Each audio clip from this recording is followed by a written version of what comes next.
I'd like to call this regular meeting of the Des Moines City Council to order for October 27th, 2016, and I will lead us in the Pledge of Allegiance. I pledge allegiance to the flag of the United States of America and to the republic for which it stands, one nation, under God, indivisible, with liberty and justice for all.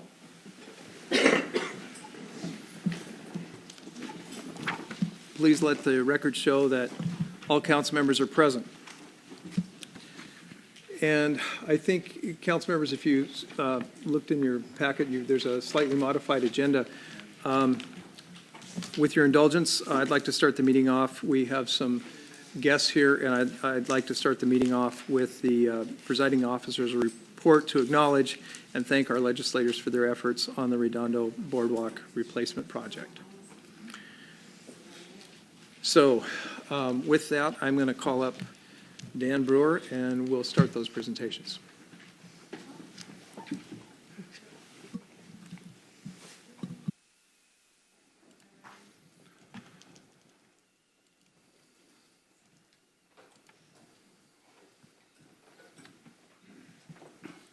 Good evening, Mayor and Council. I'm Dan Brewer, Planning, Building, Public Works Director for the city. As many of us can remember, on November 29th, 2014, almost 2 years ago now, a violent storm permanently destroyed the Redondo Boardwalk.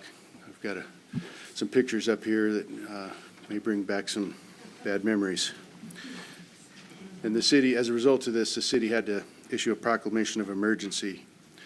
And I know our crews were out late into the night working, and I remember that day, and Linda Kochmar was there. I really appreciated her coming down and talking with me and the crew a little bit, and that was great. You know, the surrounding communities and all of the people that use this boardwalk, were greatly impacted by the closure of this project. It's one of the only, or a special access to the Puget Sound waterfront between Seattle and Tacoma. And on a summer day, you know, we'll have 600 or more pedestrians using the boardwalk in a given hour. So fortunately, as we began to put our thinking caps on, we were able to bring stakeholders together to work on rebuilding this piece of infrastructure. And first we began working with the Federal Highway Administration, and we were able to secure $2.4 million in emergency funds from Washington State Department of Transportation. At the same time, State Senators Karen Kaiser and Mark Milosha and Representatives Mia Gregerson, Terry Hickel, Linda Kochmar, and Tina Orwell all identified the boardwalk as a regional asset that needed to be rebuilt. Their efforts in Olympia resulted in another $1.5 million of direct appropriation to the project from the Department of Commerce. And then finally, Steve Gorcester, who's the Executive Director for the Washington State Transportation Improvement Board, he was able, talked with us about applying for a grant to kind of put the last brick of the financing in on the project, and we were able to secure that. We would not be able to have rebuilt this boardwalk without the support of our stakeholders.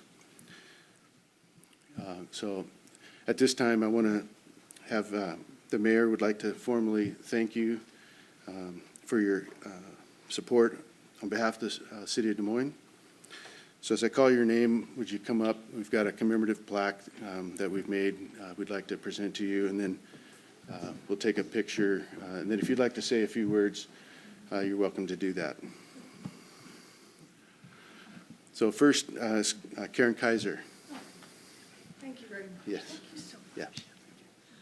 Thank you, Karen. Yes. And this is in recognition of your support for the reconstruction of the Redondo Beach Drive Boardwalk, November 2016. Oh, that's just, I Much have no appreciated. idea. Thank you so much.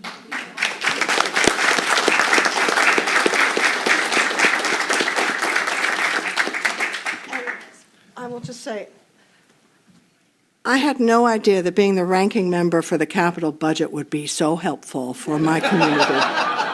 but it came in at just the right time and just the right place. The boardwalk is beautiful now. I can't wait till we cut that ribbon.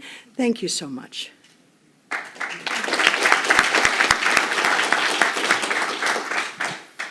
Senator Mark Malosha.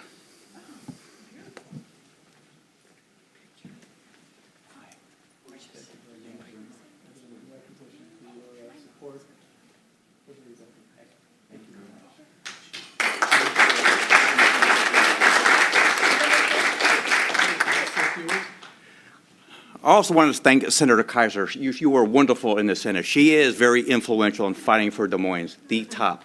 And also, I just want to recognize Representative Carol Gregory. She was instrumental in helping make this thing happen also when she was in the House. So, thank you.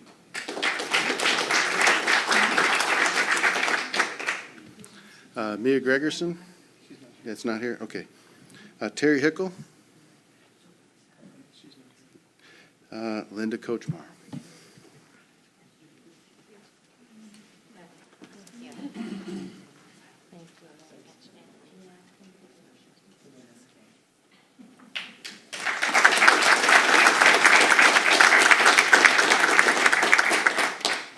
Well, and yes, I found out how important the Capital Budget Committee is, so I put myself on the House Capital Budget Committee.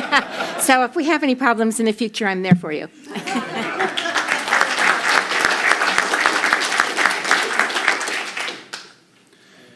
I think Tina Orwell is not here tonight either. Steve Gorcester.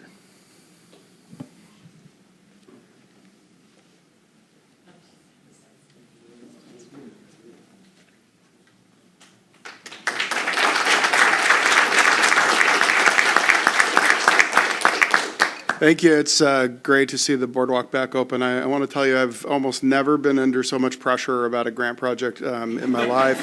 Not from Dan, not from Representative Kochmar, not from Dave. My wife asked me the next day, and my dog also put a lot of pressure on me because I just live right up the hill on the other side of Redondo Beach and on the Federal Way side. So I am personally glad, but also very proud of the city for getting, that's a heavy lift to get done. Thank you.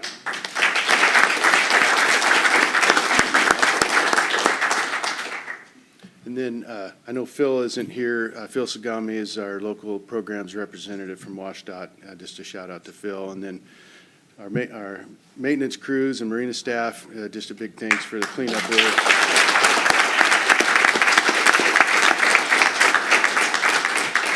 And then last thing I'd mention is we do have the dedication scheduled for November 5th down at the Boardwalk from 1 to 2.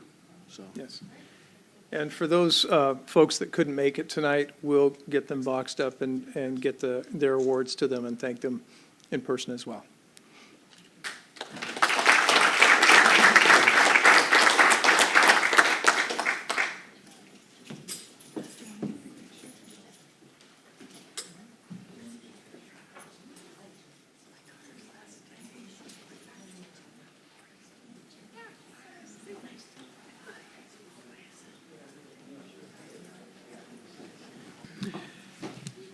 Okay, at this time, the council will go into executive session for the purpose of discussing the performance of a public employee under RCW 42.30.1101G and labor negotiations under RCW 42.30.1404A.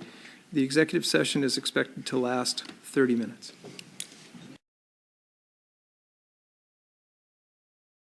I have a quick statement. Recently, during the negotiation of the city manager contract with Michael Matthias, questions were raised by the city, or to the city, by a citizen about 6 expense reimbursement requests submitted by Mr. Matthias from July 2014 through February 2016, totaling $315.51. Questions were also raised by the citizen about an outside consulting project that Mr. Matthias worked on in 2014 and 2015. The city takes these types of concerns very seriously and accordingly consulted with outside counsel who hired an outside investigator to investigate these issues. The investigator, who has no relationship with anyone at the city, has concluded their investigation.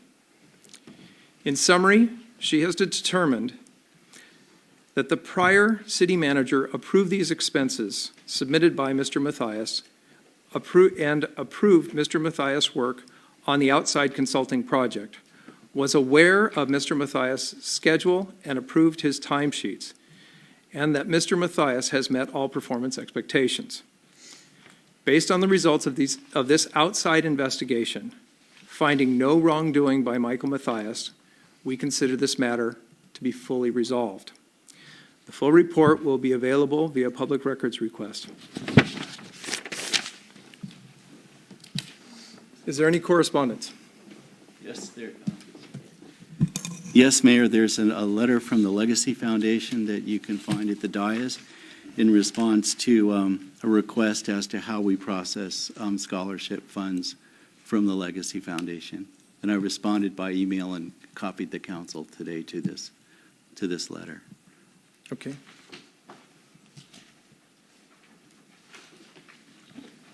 Council members okay? Mm-hmm. All right. And that'll take us forward to comments from the public. There's a few things I need to mention before we take comments from the podium. If you've already provided your address on the sign-up sheet that the city clerk puts over there, when you come to the podium, you only have to state your name and the city in which you live before making your comments. If you come when I call for anyone who has not signed up, I will ask you to give that information to the clerk directly, but that way it will be on the record, but you do not have to read it into the microphone and have it broadcast. Also, as a reminder of the City Council rules for public comment, we ask that you refrain from making personal, impertinent, or slanderous remarks while addressing the council. Please also address your comments to the council and not to individual staff or the audience. And then the third comment, you'll see at the podium these days, we have the much requested red light, green light system.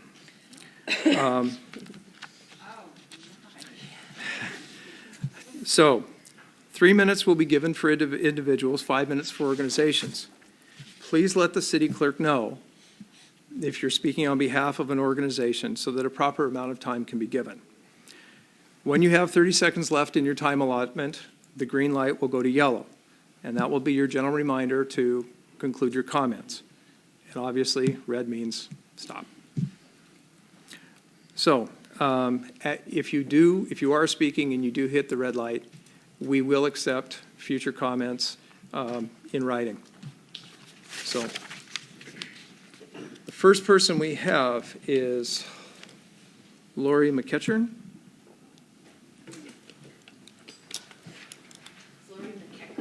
McEachern, I'm sorry. Too bad they didn't have one of these at the presidential debate. My name is Lori McEachern, and I live at Mariner Manor in Des Moines. First of all, I would like to thank Mr. Matthias and the mayor and Patrice and Mr. Carver for being at the last paid parking, Marina paid parking meeting. It was very, the information regarding the additional revenue and how the project will be financed was much appreciated. There were a number of people attending for the first time, and I believe the lighted sign that was placed on Marine View Drive was largely responsible. So please continue with this outreach. Transparency is the key to getting the support of the citizens most affected with this change. I'd also like to suggest that the Des Moines Marina website state that meetings will be held every third Wednesday of each month, along with the place and time. So if that's on the website, it would help. I've previously mentioned the need for a left turn lane or a turnaround at the south end of the marina. Much of the problem would be alleviated by the quote-unquote grace period, the period of time when vehicles could enter through the entry gate on 227th, make a loop through the south lot, and exit on dock. Our delivery trucks would then be able to cross 227th and enter our property through our entry gate.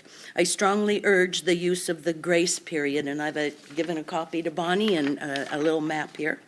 While reading the draft operating plan under general public on page 3, the third bullet point states that, quote, Des Moines residents and seniors may purchase an access card to the north parking lot and beach park, unquote. I would like to see the south lot added, as many of my neighbors have expressed an interest in purchasing passes for their families and guests, as guest parking is limited within our perimeter wall. In conclusion, I'd like to urge the council to please include low-income individuals and families when deciding who may purchase passes. A trip to the Marina and Beach Park is the most affordable recreation for many of those. And I'm going to end by just saying thank you. After having been on a condo board for 3 years, I can appreciate how much work a volunteer does. So I appreciate all of you. Thank you. Thank you very much. Boy, I hope I get this right. Jackie Benster? Yeah, I think I'm going to pass. I want to do more research before I start asking questions. Okay. Thank you. Sophie Rock? Hello, we're speaking on an organization for ASB, Mount Rainier High School. So today we have with us our Vice President, Ruby. My name is Sophie Rock. I'm the ASB President of Mount Rainier High School, and our new principal, Miss Terry Chapman. We're here to talk to you today just a little bit about the happenings in September, October, homecoming, blood drive, things like that, and then also to introduce our new principal. So really quick, want to just dive into homecoming. It was September 24th. We raised not 80,000. I wish we raised 80,000. We raised $8,000, which is the most we've raised in quite a few years for homecoming, which is super great, really successful. I love that dance. Ruby, you want to talk about blood drive and Pink Out fundraiser? Sure thing. So we had our blood drive on October 18th. It was the most successful blood drive we've had since 1998, I believe. Mm-hmm. Yeah. We had 69 donors, so our blood bank was benefited greatly by our students, which is really awesome. And then we also had our last home game. Our last home football game was a Pink Out game in which we sold cutouts of our football players' faces and donated the money to the American Cancer Society, and we will be continuing to do that at our game tomorrow night. And I think last game we raised, where is it? $198 by selling those faces. So we're just going to keep going with that. Wow. Yeah, and our game tomorrow is at the Highline Stadium at 8 p.m. If anyone wants to come donate to breast cancer awareness, we'd love to have It's you. our senior night. Oh, yeah, Come senior support night. those seniors. Sophie, Yeah. do you recall the record? Are they 7-1, 6-1 this season? You would know better than I. They've I lost would. one game. Yeah. Two. Which is, okay, 2. We've lost 2. Which is amazing. It's really amazing. We are so proud of our football I think team. last season it was the opposite. I think they went 2-8, and so Yeah. this season 8-2. So It is amazing. We have never won this many games in the history of Mount Rainier. So, We're very proud. it's really awesome. We're a very proud high school right now. Yeah. Also, on Halloween, we're partnering with Des Moines Elementary and doing something we call We Scare Hunger, which is where we encourage students to collect canned food instead of candy on Halloween. I always like to tell students, you get a lot of candy as well, because people are so impressed that you're collecting canned food. We've collected over 200 pounds in the past and donated all to the Des Moines Area Food Bank. I'll be participating in that. And if you have any kids who are, and Ruby as well, and if you have any kids who are going to be trick-or-treating, I highly recommend encouraging them to also collect canned food and donate it to the Des Moines Area Food Bank. It's just a great way. People are already at their door, already willing to give. It's just a seamless process. All right, so now I'd like to introduce our new principal, Miss Terry Chapman. Thank you. So I feel so honored to be here tonight. What a great community. The school itself is just gorgeous, but what makes that school so special is students like these. How can you go wrong when you have such great students? It's a joy to come to work every day, and I hope to be a future resident of the community. I am from Wisconsin, and if you can't tell. I will say this because everybody asks me this. I don't even like cheese. I do not own a cheese head. I am a Seahawks fan, except for, there you go. So, with that being said, thank you for having me here tonight. What a joy. I'm just loving my new job, serving the community. So thank you. Thank you.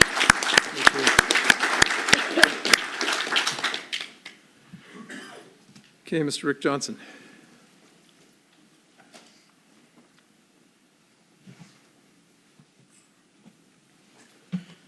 Oh, that's nice. That's probably for me, right? I was going to say a few things tonight, but I'm really upset. I'm upset with the spending that the city's doing. I'm upset with the new contract for the. I don't know, Mike, if Michael's interim or city manager, because I've heard him addressed as city manager by our mayor. Publications that have been out for over a week show him being the city manager. I'm confused. I don't know if you are yet or not, but they've written you a blank check, as far as I'm concerned. The way the city is right now financially, I don't understand it. I really don't. There's a lot in that contract, and I would love to have been a bug on the wall when the mayor talked with Mr. Nichols. And in 30 minutes, that guy took hightailed it out of here. And I would really like to know what that conversation was all about. And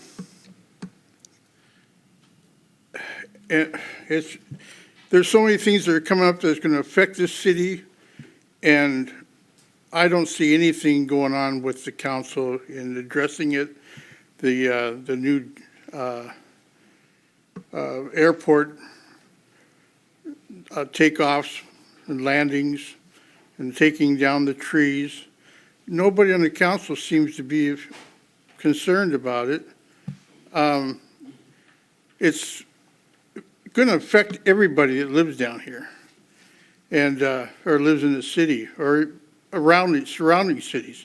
They've already started to take off out of the airport and go up north when they're taking off north, and they take a quick right or left to get out over the city or over the water, I'm sorry. But the reason for that is that they want to get more planes out because we're almost at capacity now with the amount of flights leaving SeaTac.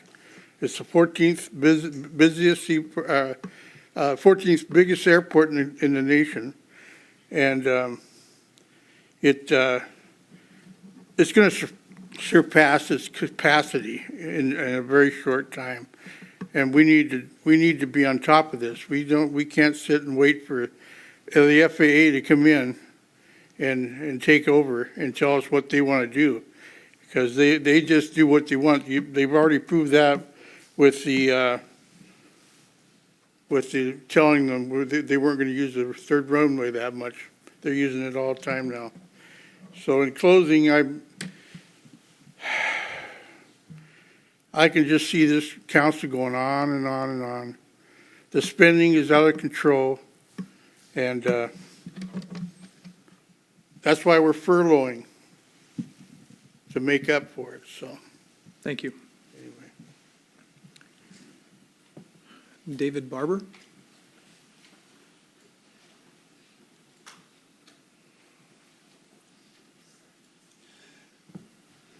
Yeah, I live on 6th Avenue, and I first off want to thank the council for the Marina District neighborhood mitigation. We submitted a mitigation project through Bill, and so I want to thank the council for that allowing us to have that input. Our concern, I live in the Coronado townhomes, and our concern is concerns the traffic on 6th Avenue. And once the paid parking is instituted, we feel as though that there's a good chance that traffic parking on 6th Avenue will become a problem. We already experience it during the summertime on Saturdays when the The farmer's market is in session. People, the parking lot fills up. People park up on 6th Avenue. They park on 223rd. They park on 227th. And it becomes a problem for us who have access, for us to have access to our property, as well as emergency vehicle access. So the mitigation proposals that were submitted, ideas that were submitted, were a joint effort, and a lot of thought and effort went into it through our meetings. So I appreciate the opportunity to have the input, and we just want to make sure that that mitigation is a genuine concern for our traffic access. Thank you. Thank you. Harry Steinmetz.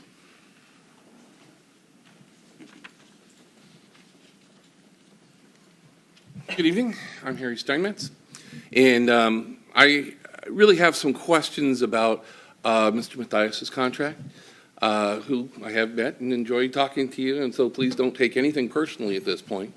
But what the heck is it doing on the consent agenda? I mean, I really, really strongly want to ask somebody on the council to take that off the consent agenda and make this an item of public comment. We want to hear from each and every one of you why you think Mr. Matthias is the right man for this job at this time, and why the terms of this contract, which is paying him a salary commensurate where Tony Piasecki was after Mr. Piasecki had been here for 20 years.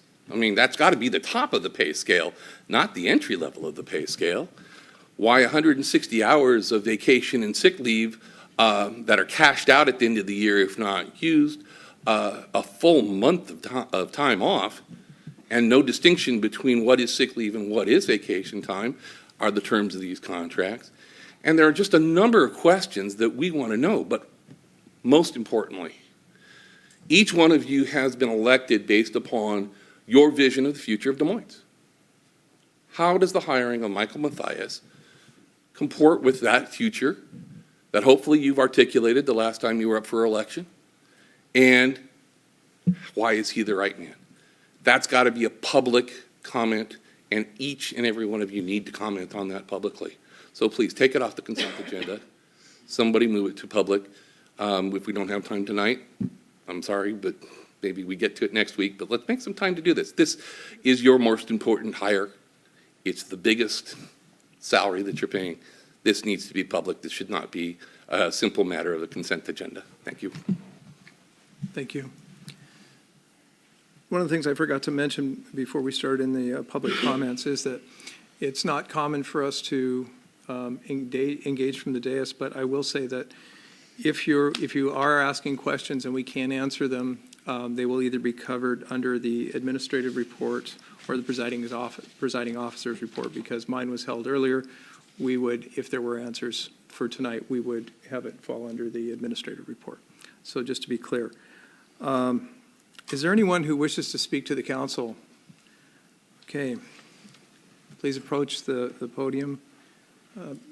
Do you have her information? Okay, so all you have to do is say your name and the city. Hi, my name is Sheila Brush. Good evening. And I didn't plan on speaking until this morning when another home on my street got robbed. So I live on a dead end, 8th Avenue South, which is over by Saltwater State Park. And we have 14 homes, and now we're up to 6 home invasions for 2016. Not a street you would expect. And Tanya, officer, and I'm sorry, I know her as Tanya, and I'm not addressing her properly by her last name, but our code enforcement officer, who is also our public safety officer, she was there, so I had a chance to speak with her. We do have a neighborhood block watch. We've complied. I live on a street with people that don't want to do Facebook, and that's fine. So we do it a different way. We email, we call, we meet. We're very active. We've done everything that we are supposed to do. We qualify for the signs. You have the signs. I've emailed Brandon Carver, where are our signs? It's getting old. And I found out this morning that there's actually 20 block watch groups that are still in line for their signs because you can't afford to put them up. With all due respect, if you can afford to give somebody 80 hours of sick pay, which is unheard of you can afford to give us our signs. Now, will they work? I don't know. We don't know. We're at 6 robberies. Maybe if you put up the signs, we won't have any more. Maybe we will. But we've done the work. We pay our taxes. We want the signs. And I'm sure everybody who has applied for those signs want the signs. I do know in the past that you had a generous donation from a contractor who went around and put up the signs. That's not happening. Our tax dollars will put up the signs. Now, you're going to say that his contract is a different budget. Everything is under a different budget. A budget's a budget's a budget's a budget. Money is money is money is money. It's how you decide to spend it. So our hands are tied. We can't, as citizens, dig a hole and put up the signs, I was told, because we said, can we give a gift in kind donation to Shot for a Cup? And we'll put up our own signs. That discussion I had this morning. No, the city actually has a private contractor that will come and do the signs if you want for $800 a sign. I feel like we're now playing a game of hot potato over some community watch signs. And turns out, in the Woodnot neighborhood, there was a robbery at 10 a.m. They also have a community watch group. Do you have your signs? You got your signs. Good for you. Okay, well, good for you, but you're still getting robbed, which just circles us back to we need more police, we need more awareness. The citizens really need to know about these small home invasions. That's the only way I believe we're going to get ahead of it, because if you see something, say something. Well, when they're not being prompted that things are going on, take a harder look at that truck that doesn't belong there and say something, then we have a problem. And so I don't know how to get it out. If you can do it in your currents, I see I'm blinking, and I am blinking. So if you can get it out in your current, somehow let the citizens at large know there is a problem. Thank you.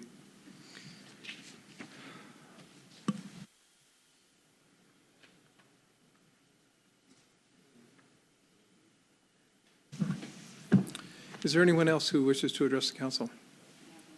Okay, wait a sec. There's a lady behind you, and then you're up next. Oh, sorry.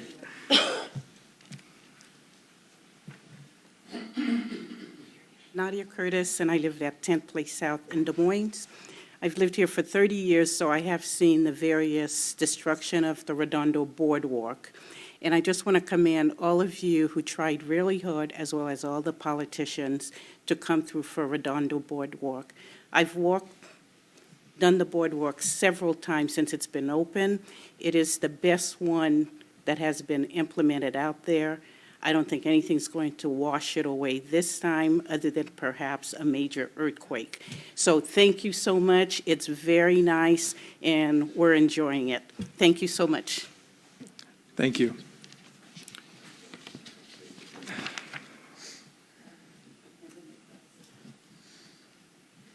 Hi, Doreen Harper, Woodmont. I'm just going to mimic what Harry Steinmetz suggested, having the city manager contract removed from the consent agenda. And also like to know how each one of you vote on it or approve it or not, just for the public record. Okay. Thank you. Thank you. Is there anyone else who wishes to address the council? Okay, seeing no one approach, that takes us forward to board and committee reports and council member comments. And we will start with Mayor Pro Tem Pennington. I didn't have any committee meetings. You need to stay. Go ahead. Go ahead.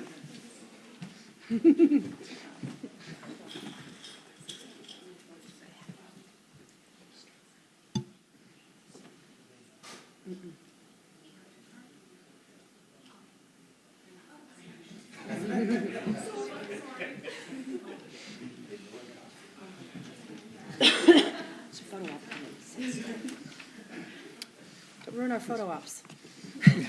So I didn't have any committee meetings or any outside meetings this week, so no report.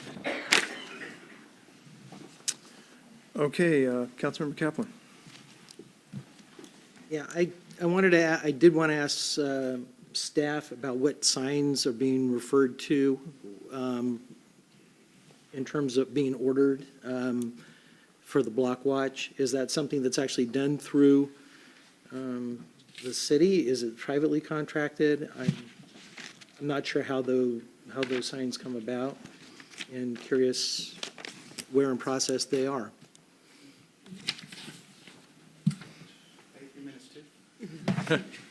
Sure, I'd like to explain. Brandon Carver, Engineering Services Manager. So we have a partnership with the police department. They do a lot of the legwork for creating the block watch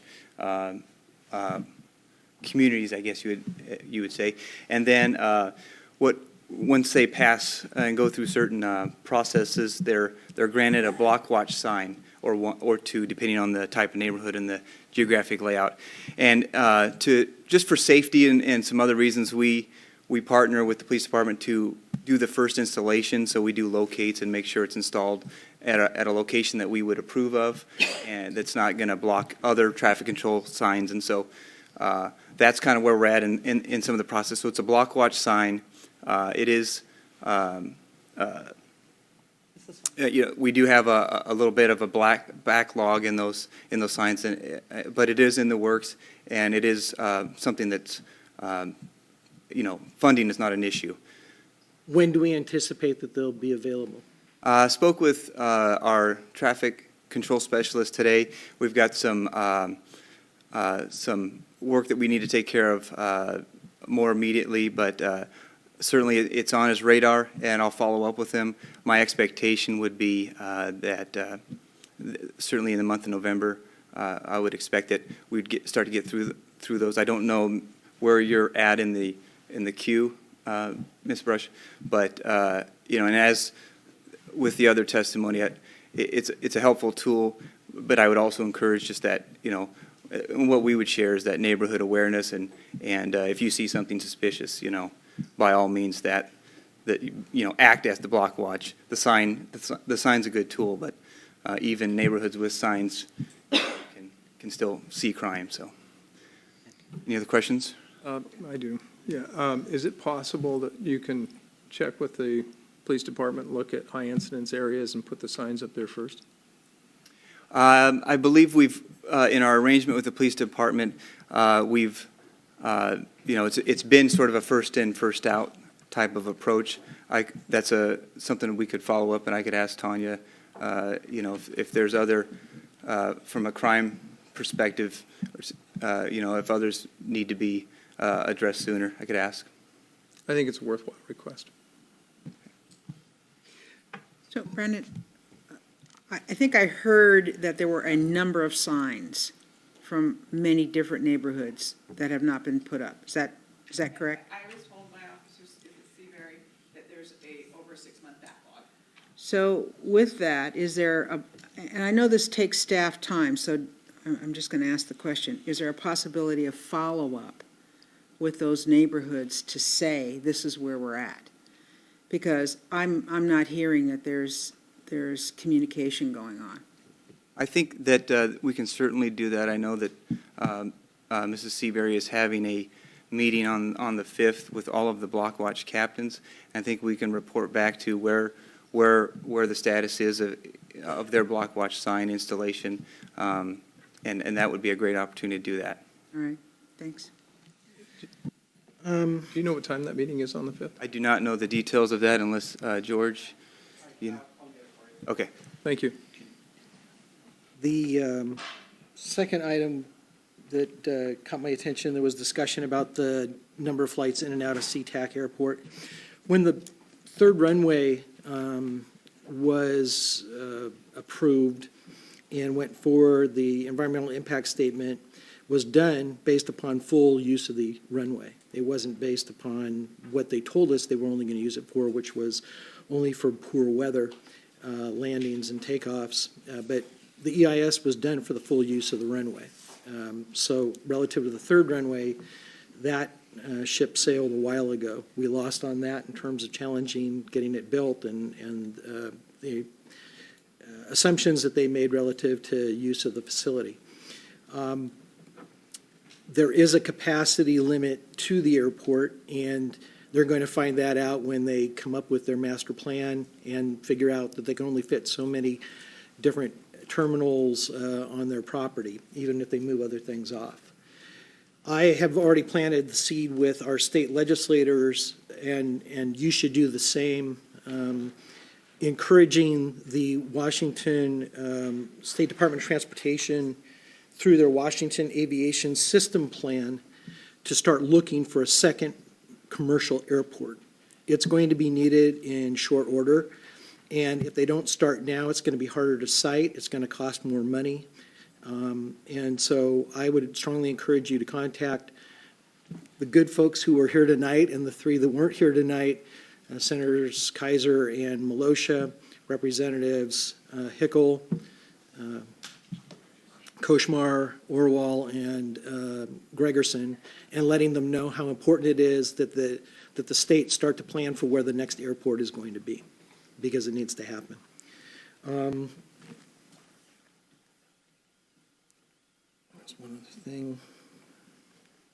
I think that covers most of what I was going to talk about, other than go Sounders. I want to say thanks to our new Mount Rainier principal. Welcome to the community. I heard really good things about you, so I'm glad you're here.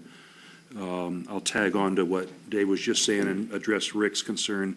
There has been a lot of talk, especially in Federal Way and Burien, about flights getting off of their projected flight path way early, and now they're experiencing more plane noise. Supposedly, the FAA said these are prop planes, not jet engines, but there is a little bit of a movement happening among some area communities trying to keep them on their flight path. So I would like to learn more. So maybe staff can find out a little bit more for me. Apparently, there was some informational meeting here last week, and I wasn't able to attend, but Councilmember Tosta from Burien was the one that told me about that. So. To Sheila, I'm sorry about the neighborhood burglary. It happened to one of my renters as well at a rental house. And all I can say is for all of us, especially this time of year with lesser daylight hours, vigilance is the best thing we've got, and communication with your neighbors, even the neighbors that we don't maybe talk to that much. This is the best reason to talk. So when my rental got hit, I talked to the neighbors 2 doors on both sides and the people across the street and behind. Don't even know them, but said, hey, I just thought you would like to know, your neighbor just got hit yesterday, and they were just glad for the information. So it does bring up the awareness. So if the community as a whole does that, I think we're going to be better off, because we just have to be more watchful. But I'm sorry that happened in your neighborhood. Board report or committee report, I did go to the SCORE jail Wednesday. They did their annual comparison spreadsheet as far as the average daily population, and as far as Des Moines arrests and intakes, we're actually down some from last year, so our cost should likely be less for next year's budget. What else do I got? I did attend a Burien City Council meeting on Monday night, and to find Tony Piasecki, our former city manager, acting as their interim, but he made it really clear he is just a temporary. And Burien had to pull him out of the bullpen because they needed somebody to fill that slot while they're in the search for a new city manager. So, but it was good to see him. The reason I went is because they were having a study session about the Department of Ecology's demand for new surface water retention procedures and impervious versus pervious things, and we're just dealing with that now with the Environment Committee. So I was hearing what their planning agency and what their council is dealing with, and it sounds like we're all kind of learning this as we go, so they're not too far ahead of us either, and they're scrambling. And then once these new surfaces that are more pervious get created, what kind of equipment's going to be needed to maintain these things, and then how do you enforce them, because some development may have a pervious surface, but then an association may decide to do their own seal coating 10 years later, and so there's all kinds of similar questions. So anyway, it was just interesting to hear the similar challenges that they're having, but they're not sure they're going to be able to adopt this code by the end of this year either, but they're doing the best they can. And the last thing I wanted to make a compliment to our Des Moines police. We did have another bank robbery. We've had at least a couple in town this year, but we had a bank robbery at the Wells Fargo. And this was the quickest apprehension and arrest that ever happened. So that was really good work by our police department, and good reaction by the bank employees as well. So It's sad that we have a crime element in our community, but I am glad for our police, and especially on this case, that they were able to make an arrest. So that is my report. Thanks. Thank you, Councilmember Bangs. I have had no committee meetings, so I have no reports. Councilmember Nutting. As most of you know, last Saturday was Tip-A-Cop down at the Red Robin. It was a national event that was at all the Red Robins from 11 to 3 and from 4 until 8. My family and I, along with several of our friends, worked the 11 to 3 shift. You wouldn't have seen me. I got stuck in the dish room again, so I washed dishes for 4 hours. But my wife and kids were out there, and several other kids from the community and volunteers. It was great. Altogether, both shifts raised $2,357 to go for Special Olympics in the area. So it was a great event, and it pulled together Normandy Park Police Department with our police department and volunteers from both cities. So it was an incredible event to be a part of. Also on Sunday was a free concert at the Beach Park Auditorium. It was Seattle Symphony, and they did Mozart, 3 sets from Mozart, and it was amazingly well attended, standing room only pretty much, and they had to bring out extra seats. So it was a great thing to be a part of there too. So that concludes my remarks. Thank you, Councilmember Musser. The Municipal Facilities Committee met this evening, and there's several of the items on there. We'll have additional discussion at our Saturday retreat. One of the things we talked about, and I wish our legislators hadn't left so soon, was possible funding sources for the 4 main projects that need to be addressed down in the Marina. And I really want to applaud staff on the approach that they're taking at looking at the Marina as not only a great recreational space, it's it's an operational marina for our boaters, but because of the location of it, we have the capacity to really improve our emergency response and our ports emergency management through Des Moines. Really, between Tacoma and Seattle, it would be the next port of entry to bring in supplies in the case of God forbid that earthquake that you talked about that may knock our boardwalk into the water. So they're really looking at going towards federal security grants, port security grants, state national program grants that we could be addressing the south and west bulkheads with new breakwaters and floats that would increase the capacity of the types of boats that we would need to bring in to either transport people out of the area, bring in supplies. And as we got to talking about that, it also sparked a discussion about tourism grants. Think of if anybody's ever done the Christmas cruise with Argosy out of the Kirkland Marina, how wonderful would it be to improve that southwest bulkhead and have an Argosy Christmas cruise depart out of Des Moines. So everyone's eyes kind of started lighting up about those types of things that could bring more people into the marina and enhance our Marina district, which we will soon be having the signage up on I-5 for. So as always, we've talked about several times the north bulkhead and its need to be mitigated before it, becomes inoperable for us and it quits doing its job. And so approaching, direct appropriation through the legislature. So I'm hoping all of our Des Moines-friendly lawmakers stay on those budget and finance committees into the next session.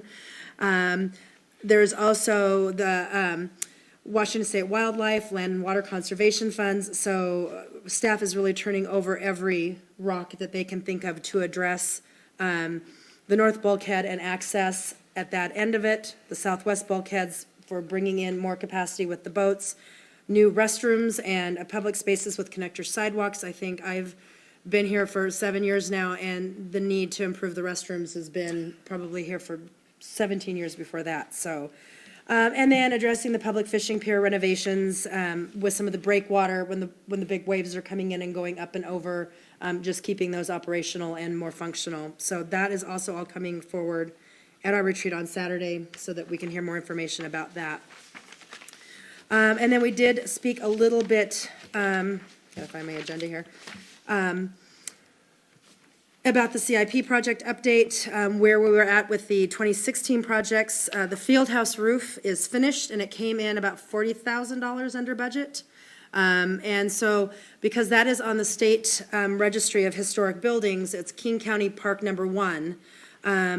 Any of the changes that we made to the exterior of the building have to be vetted through the state, the Heritage Foundation. And so we were able to, staff was able to work with the roofing company to install vents. The attic space of the field house had no vents at all, but now there's this great venting for the roof to, again, keep the building much more functional. They're finishing up the Boardwalk punch list with the contractors. The picnic shelter restroom, the contract has been awarded, and they'll be starting work on that, so we can expect to have functional restrooms in the beach park by late spring. So hopefully before all of our summer concert series things start up, we'll have some restrooms there. And staff had some equipment that they were using on another project, and so they were able to get in and start clearing some of the Parkside Park in preparation of making that a more functional space. So thank you to staff for making the best use of our resources. And then this was really fun. I think the whole committee was excited to hear about the Barnes Creek Trail. The city was approached by a Boy Scout troop looking for a volunteer project, and so they said, hey, what about clearing a nature trail? So they are starting at the 216th end of the Barnes Creek Trail right there behind the retention pond, and they're working on clearing it and putting down wood chips, and they'll be working on that between the 216th and 220th portion of it. So they're already coordinating donations of wood chips, and they're getting out there and clearing that brush. And so I'm sure the dads right now are going, okay, here we go. And there's no cost to the city as far as? No cost to the city for that. They're not having to get rid of the asphalt that's piled up there first. What asphalt? And so then my last little comment I wanted to make is a kind of a personal comment. One of the reasons why the mayor this evening made the comment about if you get up and you speak at the dais and you don't want to give your street address, you don't need to, is I'm sure we're all aware this has been a very volatile political season. It's brought out some meanness in people I don't think we'd ever expect to be such mean-spirited people. However, I think I speak for everyone up here is that we love, even if we don't love the message necessarily that comes up here, we love that we have a city of people who can be engaged and who can come here and who can speak. And so we don't always want to hear what you have to say because it hurts our feelings, or we wish we could have done more, or oh, how come we didn't know this? But it's things we need to hear so that we can be better representatives of your city.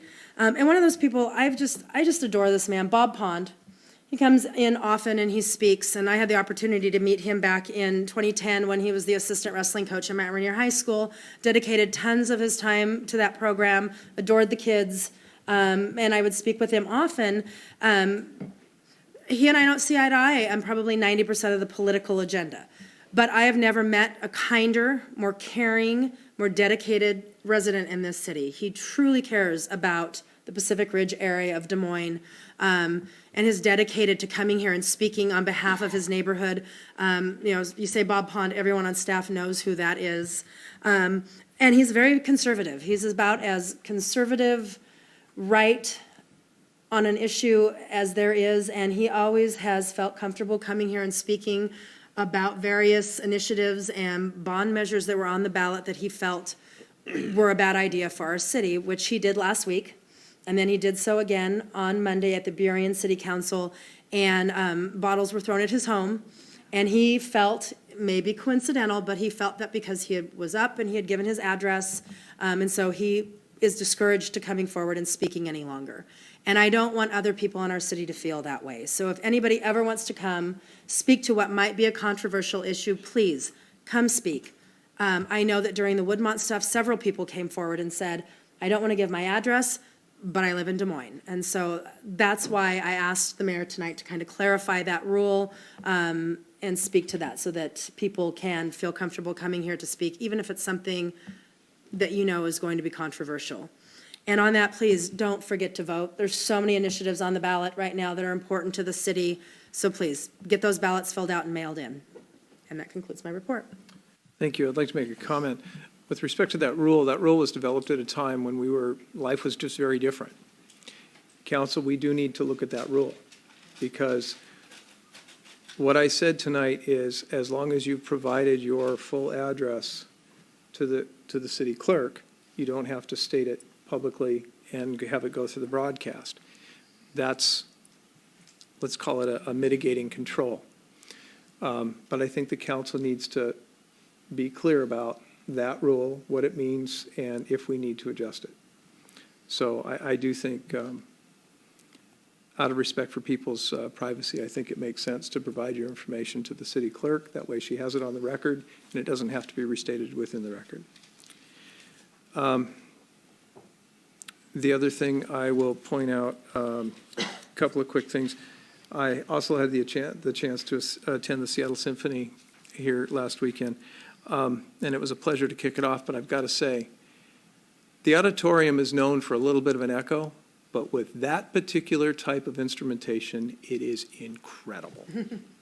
For people who know me, they know I appreciate music of many sorts, and I was really taken aback. I really was. They weren't using a PA, it was just the sound of the instruments. That auditorium was fabulous for that. Speaking of fabulous, I am a graduate of Mount Rainier. I'm not going to tell you the year, but you wouldn't take you long to figure it out. We never won a game. Maybe one, I don't know, in all the while I was there. So I am really, really happy for the school and you at this time. And then the other thing that wasn't mentioned is that there was mention in the audience about wanting to know more about what's going on with CTAC and so forth. And the Flight Corridor Safety Program is what it's referred to. There is a community meeting and open house on Tuesday, November 1st from 6 to 8:30 p.m. The program actually begins at 7 p.m., but it's at Bow Lake Elementary, which is at 18237 42nd Avenue South in SeaTac, Washington.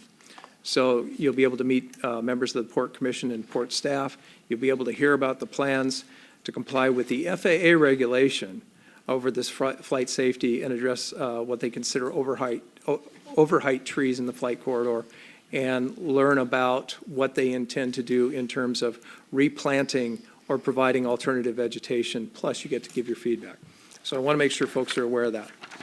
Mayor, just to clarify, that is regarding the tree issue and not regarding the flight path that they're getting off of at an earlier phase, I believe. Well, you get to provide your feedback, and you will have the Port staff and Port Commission members. So I strongly believe that those issues will come up, and you'll get some answers, or at least some opinions.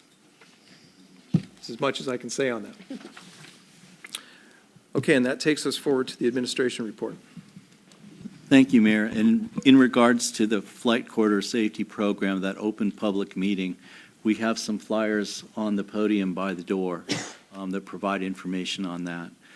Secondly, I'd like to ask our police chief to come up and make a few comments regarding some of the issues related to crime that have been presented this evening.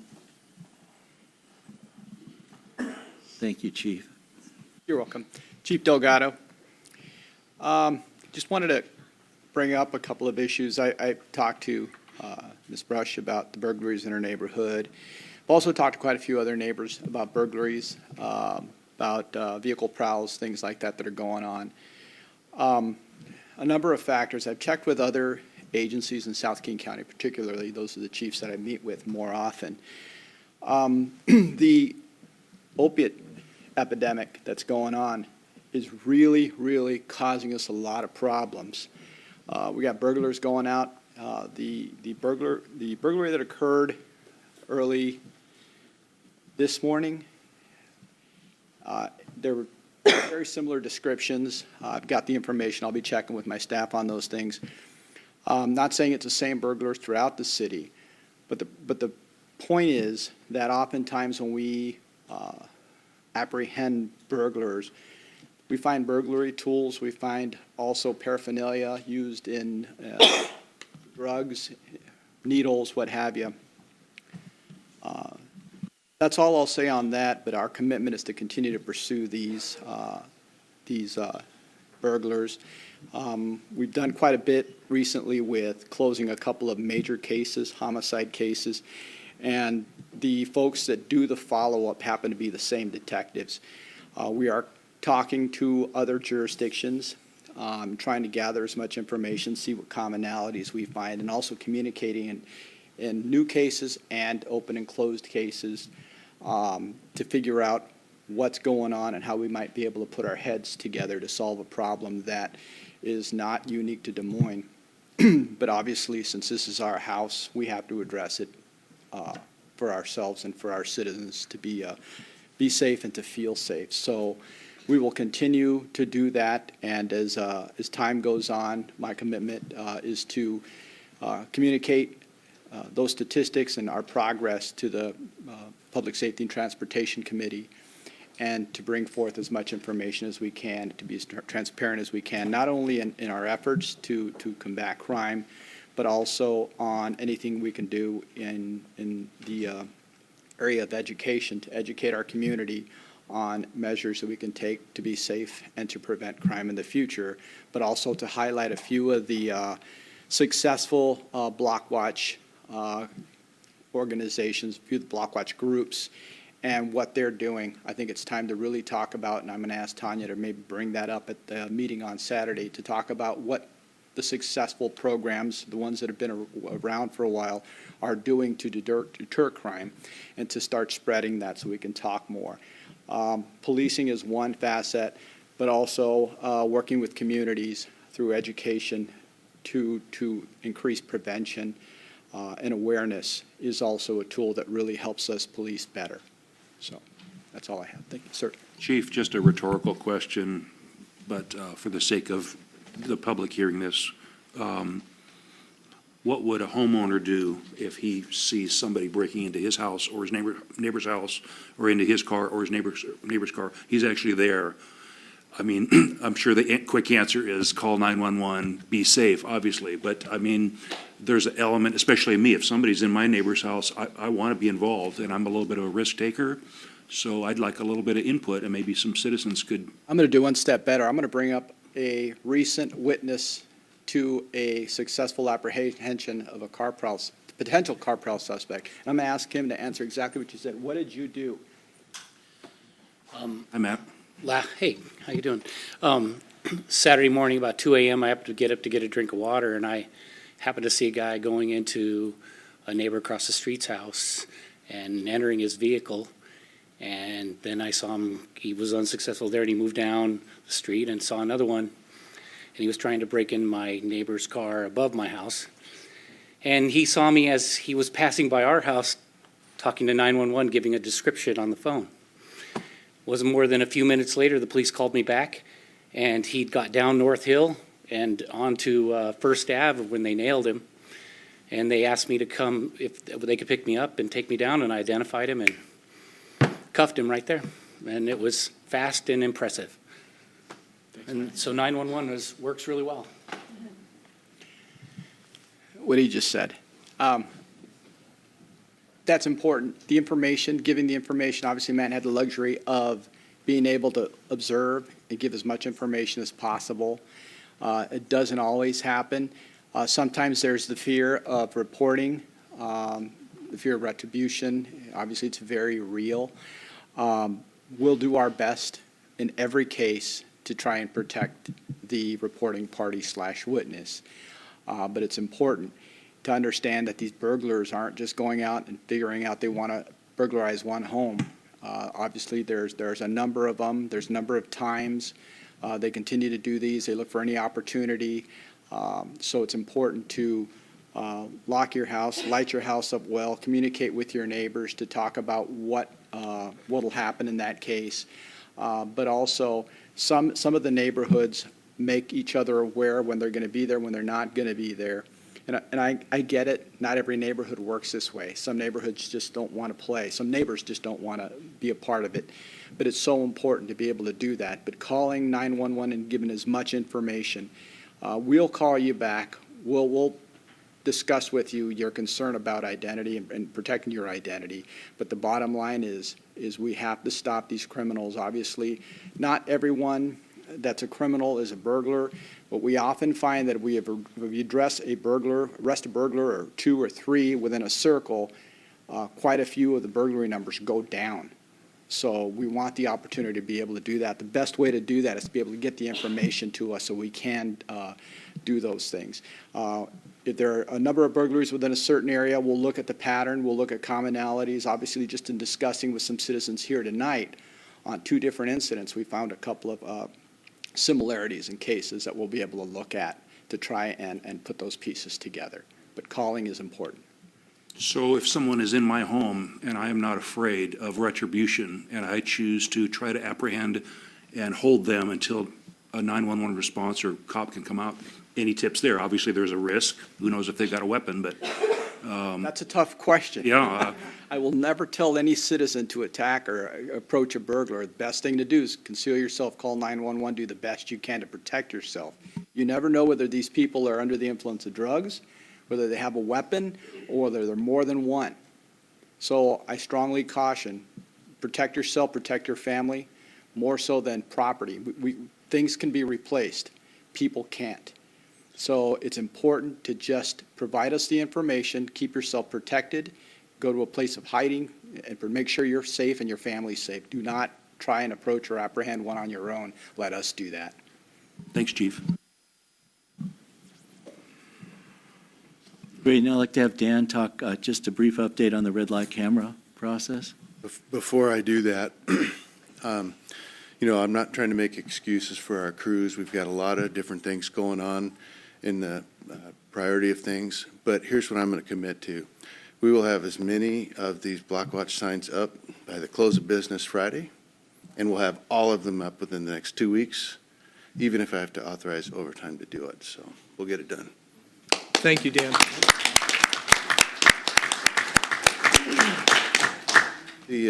Just a quick update on the red light photo enforcement. We've been scheduled to go online with that November 1st.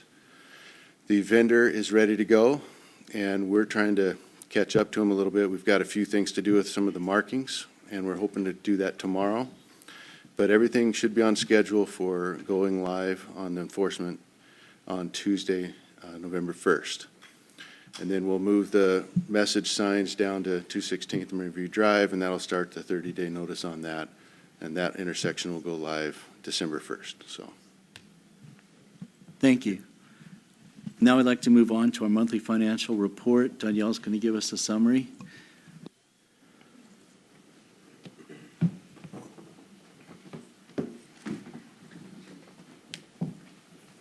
Good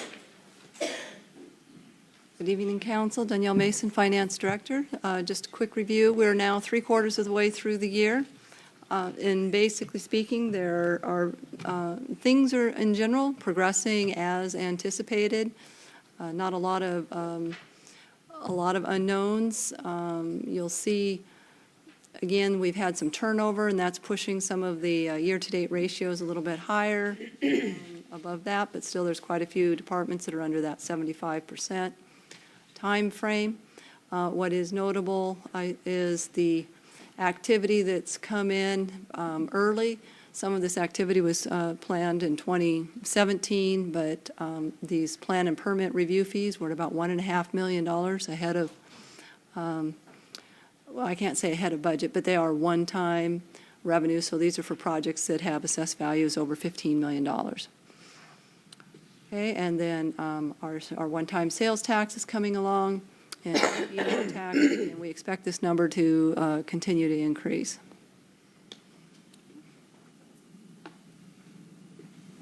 This is the comparison between this year and the prior year, and again, most of the activity. It's a little bit hard. It's kind of a busy graph, but again, we're doing well. This is a better one. Here's our little creature, and he's crawling around, and he's doing much better this year. So again, we're having much more time with the blue above the red. And even when the blue, that's our spending, is below the red, those lines are a lot closer this year than they were in the prior year. And that means that on these months, we're getting more revenue in than we were in prior years, and it decreases that gap. These are our property taxes again. We're looking forward to October and November. It looks, a quick look at October, looks like things are a little bit delayed, so we're expecting actually more of the money to be coming in November. But it's all within that too much time frame, and this is what's going to create that extra bump that we're going to see on our creature here pretty soon. Sales tax is doing well, and I just got the October numbers, and they continue to stay strong. So we're right on target there. Our B&O taxes, again, they're on target. We're just starting to get some of those B&O tax returns from the business park, just starting to come in. So not all of them yet, but we've kind of got our first ones coming in the door. So that's exciting. The franchise fees are, again, pretty much coming along. Our utility taxes, things are, in general, things are happening the way that we were budgeting and what we were expecting. We don't have a lot of surprises happening. We're pretty spot on with our estimates. Real estate tax, again, this is what we use for our capital spending. It's staying strong. And so that's all good news. Again, it means our budget planning should be funded for next year as anticipated. Special revenue funds, this is our money that's coming in for the arterial street pavement. You see there is no spending there. The plan for the arterial pavement fund is if we're going to do $1 million project, we better save up the money first. So this is us accumulating the funds so that we can do our first large project, and that's anticipated to be going out to bid somewhere, hopefully in January or early 2018.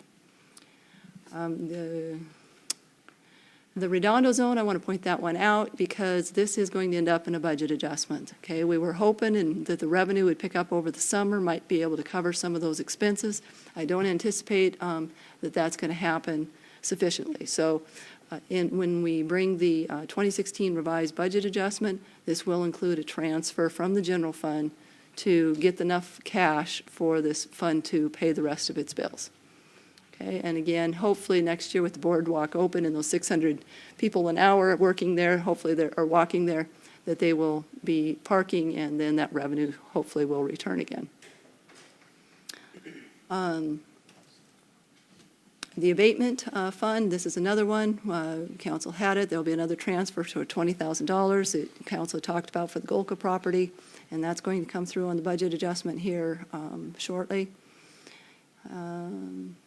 This is the ASE, again, just so folks aren't confused. This is the school zone funds. So the school zone funds come into this fund, and the red light running money will be going into the general fund. So even though they're both automatic speed enforcement, they're going into two different places.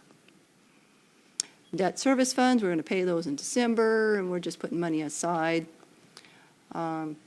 This is the Marina. And the fuel, we are seeing a little bit of drop in fuel, but not significant. We're showing year-to-date that we're holding our own compared to last year. So again, that's all stable. I need to update this title. So basically, what this means is our cash reserves and our operating are fine. This is our target is 20%. And so we've been holding this extra. So this is operating money that's available for capital projects.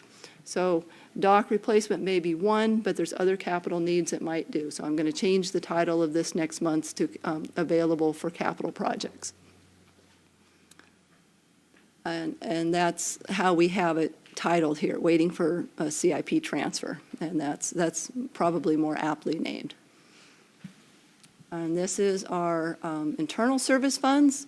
Again, so we are finally starting to see some positive balances in here. Our equipment replacement fund is starting to get up to speed with what it needs to have. I think by 2018 we'll be back on track again. I just want to point out this one, that YAY, our self-insurance fund, has actually got some money in it before the end of the year, because this is the one that's going to have to come up with $600,000 in January. So this is us, again, getting healthy in these other funds that were previously very, very lean, we're starting to get our health back. And that concludes my report.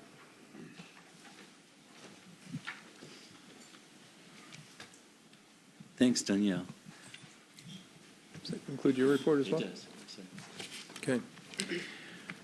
Will the clerk please read the consent agenda? Item 1, approval of vouchers. Item 2, consultant contract amendment, Transportation Project Manager Leonard D. Madsen. Item 3, draft resolution 16-113, establishing a commemorative street name, Rainier Drive South, for a portion of 19th Avenue South. Item 4, city manager employment agreement. And item 5, consultant contract amendment, Grant Fredericks. And that concludes the consent agenda, Your Honor. Thank you. Is there a motion to approve the consent agenda? Second. Motion was made by Councilmember Kaplan, seconded by Councilmember Bangs. Is there any item that a council member wishes to remove? Councilmember Musser. Item number 4. Thank you. Councilmember Netting. Item number 3. Thank you. Anyone else? Okay. Let's see. So with the items removed,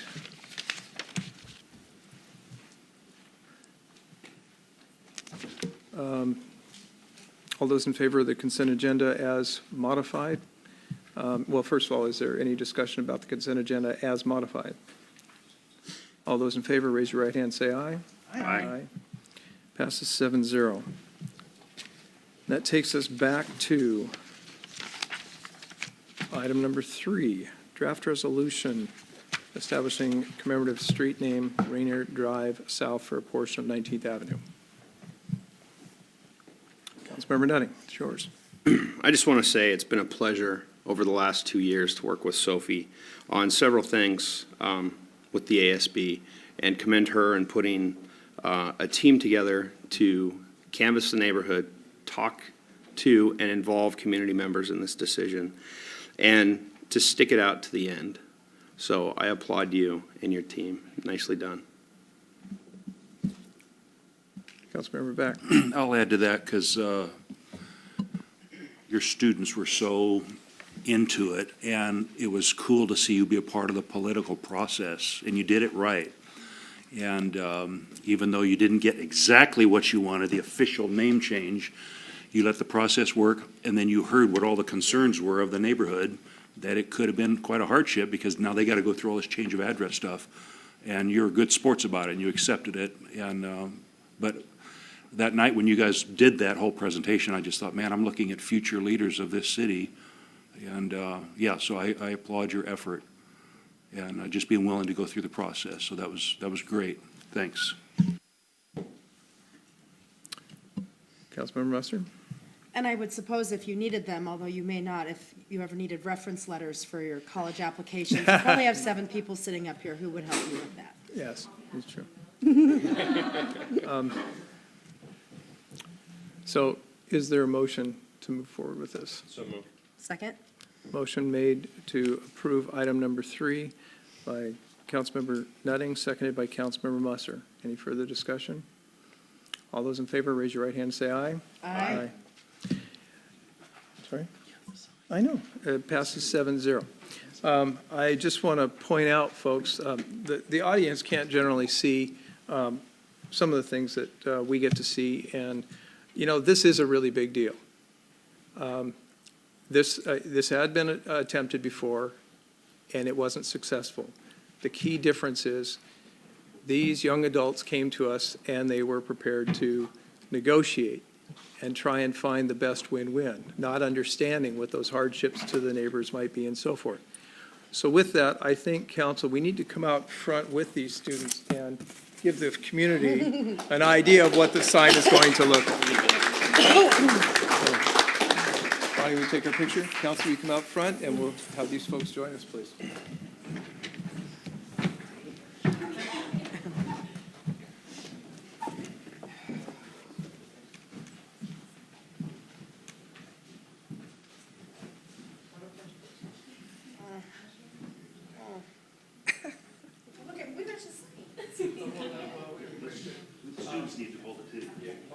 want to take a picture on your phone, we'd love to have you be part of this.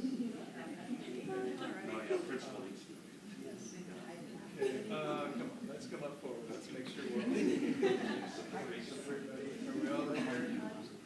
It's getting lost back there. We all, can you see everybody?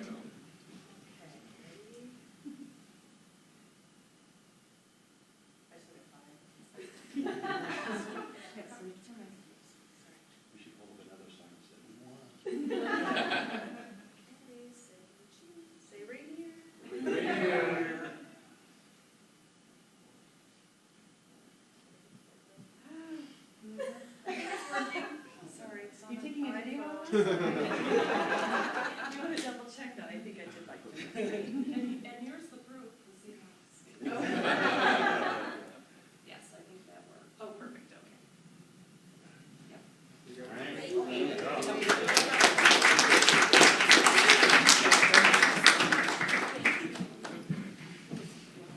Yeah, these signs have been ordered, and we'll make sure to work with Sophie to set up a date where we can actually unveil the new signs and get that taken care of soon, so.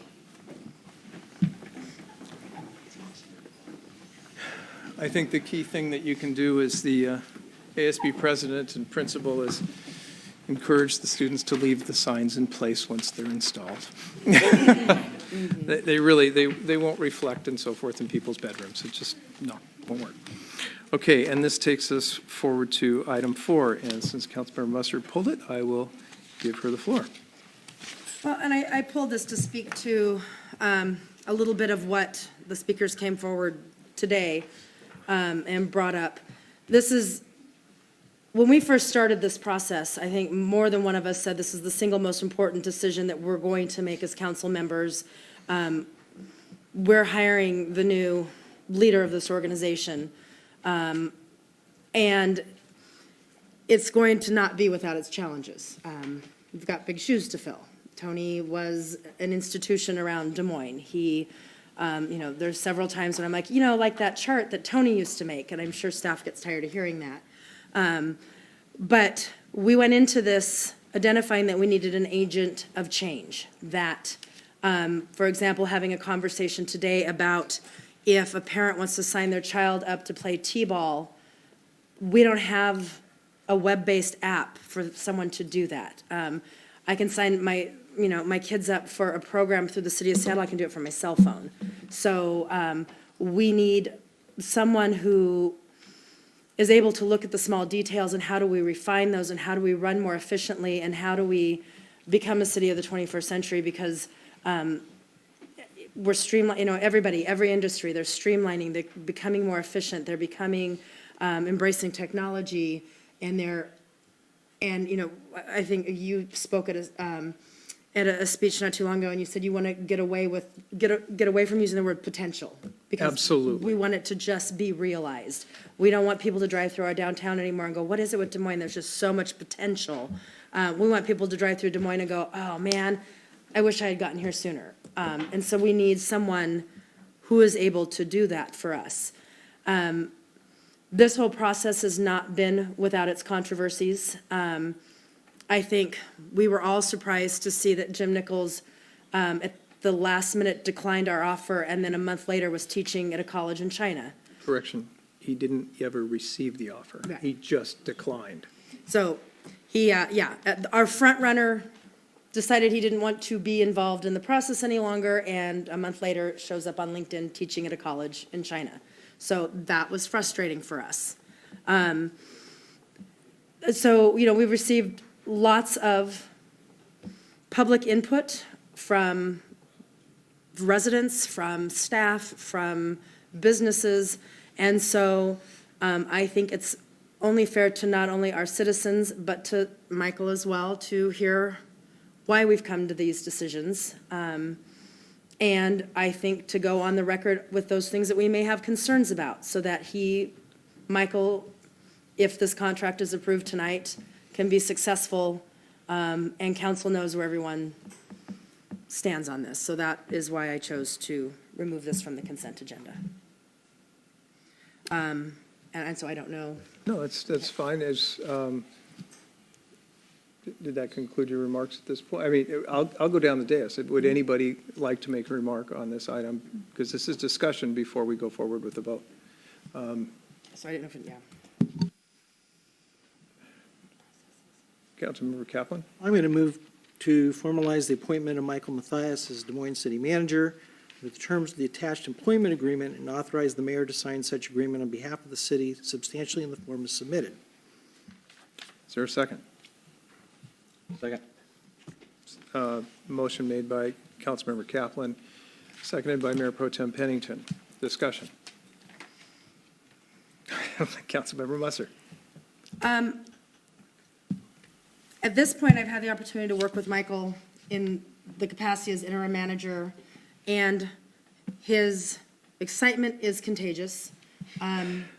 He starts to talking about the vision that he has as in his economic development speak. And so he's, I think, doing a great job of transitioning out of that role into a more leadership role.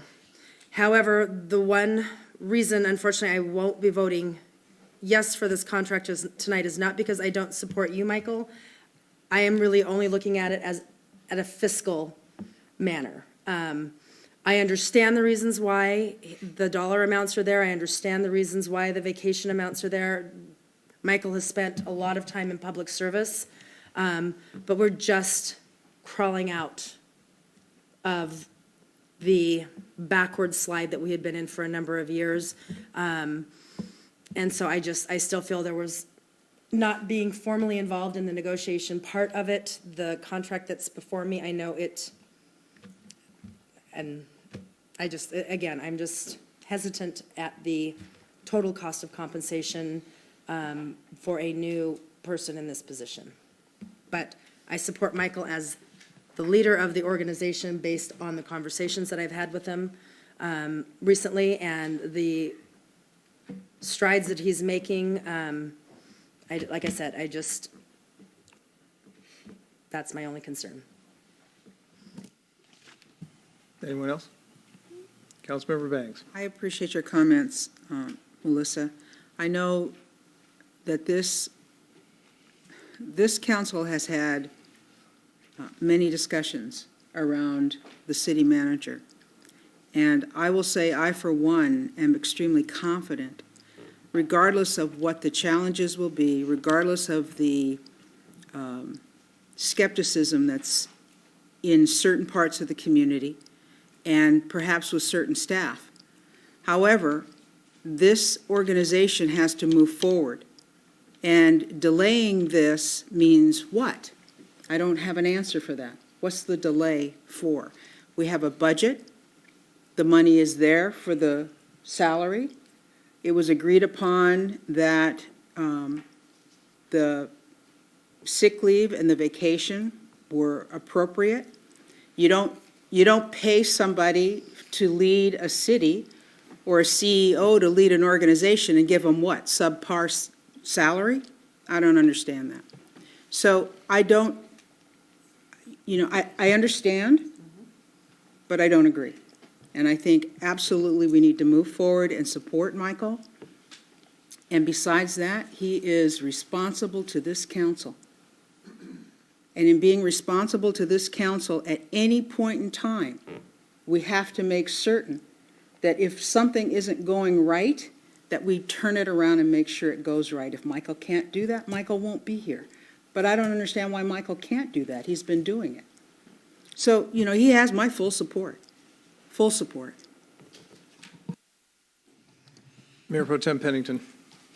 And I agree with everything that Luisa said. And as I recall in working with the consultant, actually, we got Michael's salary at about $20,000 less than what the other folks were expected to get. So that's a pretty good bargain, considering his background, his education, the opportunities that he's had as the interim city manager in terms of, and as the assistant in terms of economic development, being able to bring people to the city, being able to showcase people or showcase our city to individuals and groups that can invest in the city. Not, hey, that'd be a cool idea, but hey, I think that's great, and I've got the dollars to back it up. And you don't find that, and it's kind of a combination of a lot of things in terms of what his economic development base is. The other thing that I think is great is he's gotten staff together and he's created a budget that is not using one-time monies. And we heard, and we also said, we don't want to use one-time monies. We want to use as little as possible. And the thing that got us into the problem that we've been in for so many years is we kept putting this one-time money Band-Aid on the budget. And he's put together a budget this year in conjunction with other decisions that this council has made that weren't popular, that pissed a lot of people off. And there's a lot of change that went on in this city in the months that he and this council worked together to make change. So in terms of the witch hunt on Michael and all the other stuff, I have 100% confidence that Michael will lead this city in the direction that it needs to be led in. And that's it. So we need to move on. Councilmember Kaplan. Yeah, obviously it took twists and turns before we got to where we're at, and it's got to be an uncomfortable position for Michael to have to be in, to hear himself talked about in the second person or whatever. But the reality is we worked with the options that we had available and made the decisions that we did in terms of hiring Michael, and that was explained for before when we made the conscious decision to choose Michael after the other guy decided to pull out. In terms of the compensation, it's in line with what Tony was receiving for the people who want to compare 20 years of being a city manager. The reason Michael was getting as much money as he was as an assistant city manager is because you can't find people who have a background in economic development at a decent price, let alone as an assistant city manager, and have the combination of the two, both in terms of experience and in terms of economic development. As an economic development director, that's rarity. You can't find that everywhere or anywhere. The amount of increase between what Michael's currently been receiving as assistant city manager and director for economic development, the jump up is very small percentage compared to what most starting city managers get. And the other items that are part of the compensation package are actually significantly less than what we anticipated, including the fact that he waived the fact that we're not going to have to pay for his moving costs when he moves to the city. So I think Michael has been flexible in terms of the negotiations that we've had. I think the council's been fair in terms of the compensation that we're setting for him.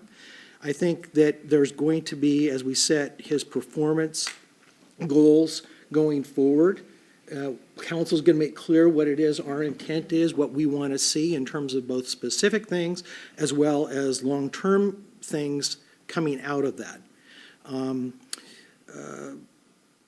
And that's what's going to be part of that process in terms of holding them accountable. In terms of the other things that got floated out there by our former city attorney, she had it out for Michael well before, I'm going to say this anyways. She had it out for Michael and told me as much going back to earlier this year when I sat in her office. This is nothing new. And so, the spaghetti against the wall routine didn't work. That's why we went out and had it investigated, made sure that it wasn't anyone in the city who was doing the investigation, and basically came back with a clean bill of health. So for anyone who still has doubts or questions about it, I don't know if that's ever going to satisfy you or not, but the reality is that Michael has been our acting city manager since August 20th, our interim city manager since August 20th. I think he's done an excellent job in terms of working with staff to try and craft a budget that council might be able to support. It was a far different cry being able to sit down at the budget retreat that we had actually back in August and be able to, which, by the way, council put in Michael's hands before Tony left the city, intentionally. The fact that we were able to sit down and have a conversation about a sustainable budget going forward for the next several years. You know, I've been on council, this is my 15th year, coming on the end of my 15th year, and it's the first time that we've had a budget that I can honestly say has been a responsible, sustainable, and forward-thinking budget. And a lot of staff work went into that, but it also took some leadership in order to make that happen. For all those reasons, I'm more than happy to approve this contract.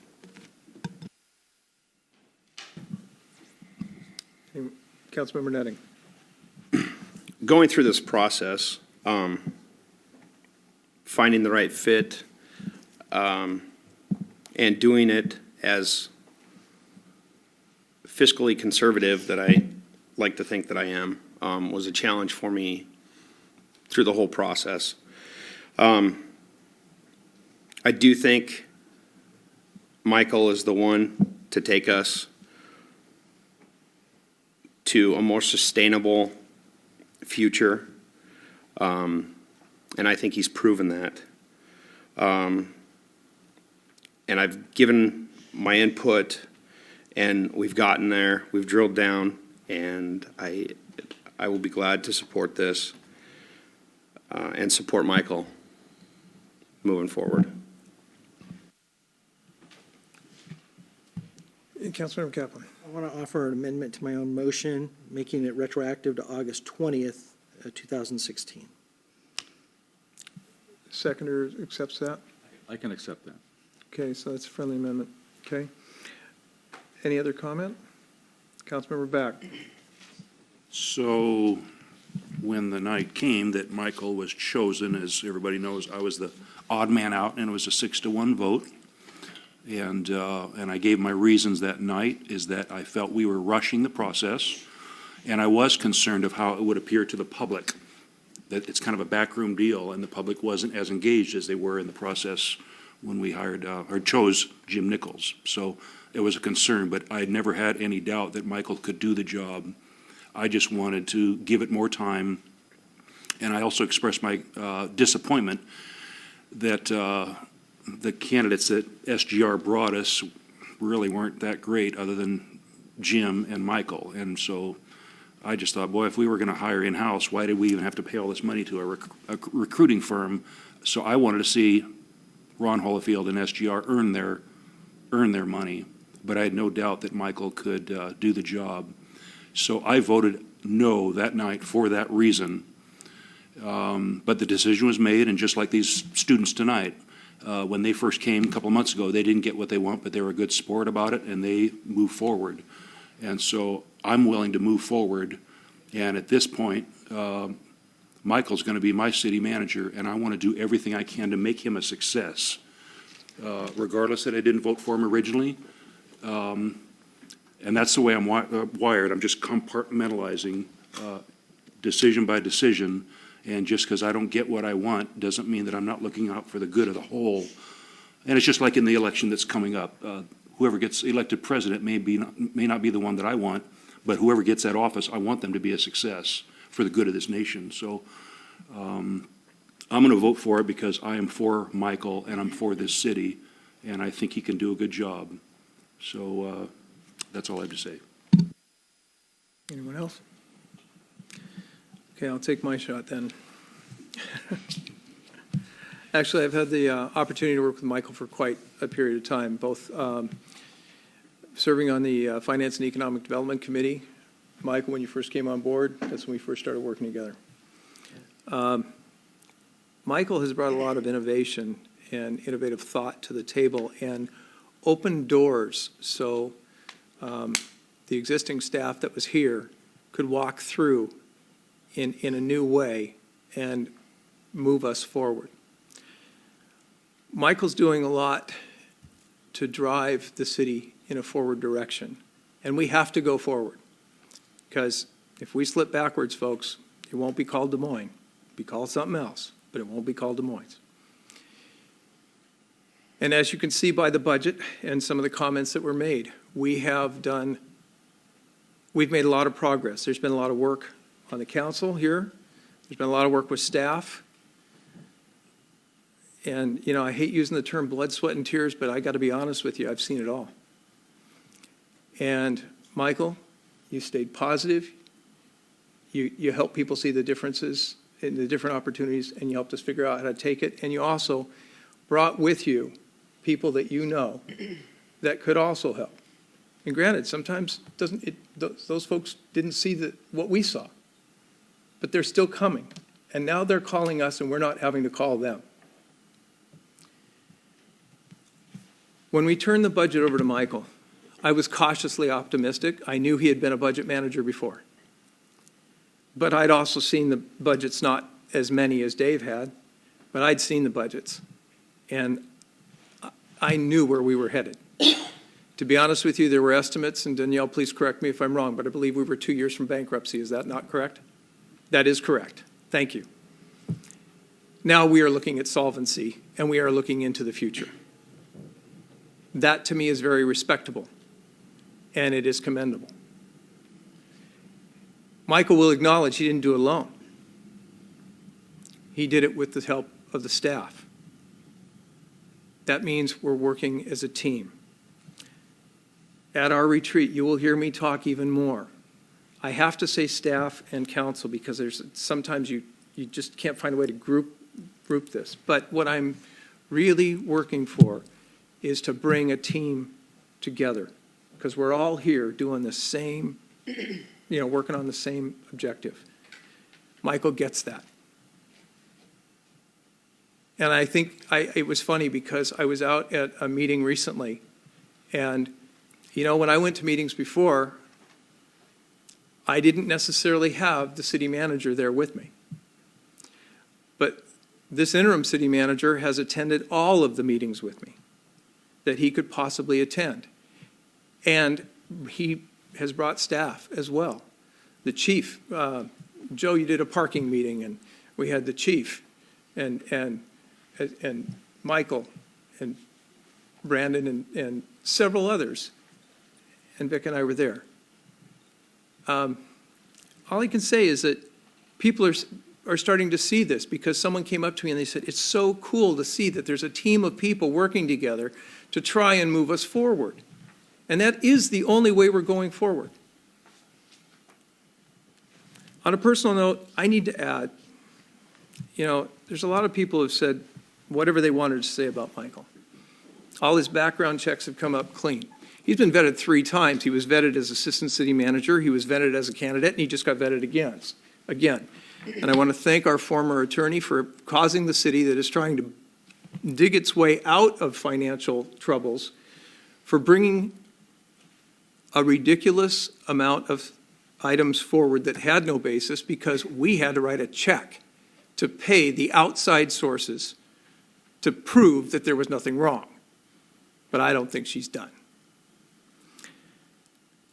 I also want to I want to talk about Michael's background because I think people are losing sight of this. It's been mentioned here at the dais. I know the council gets it.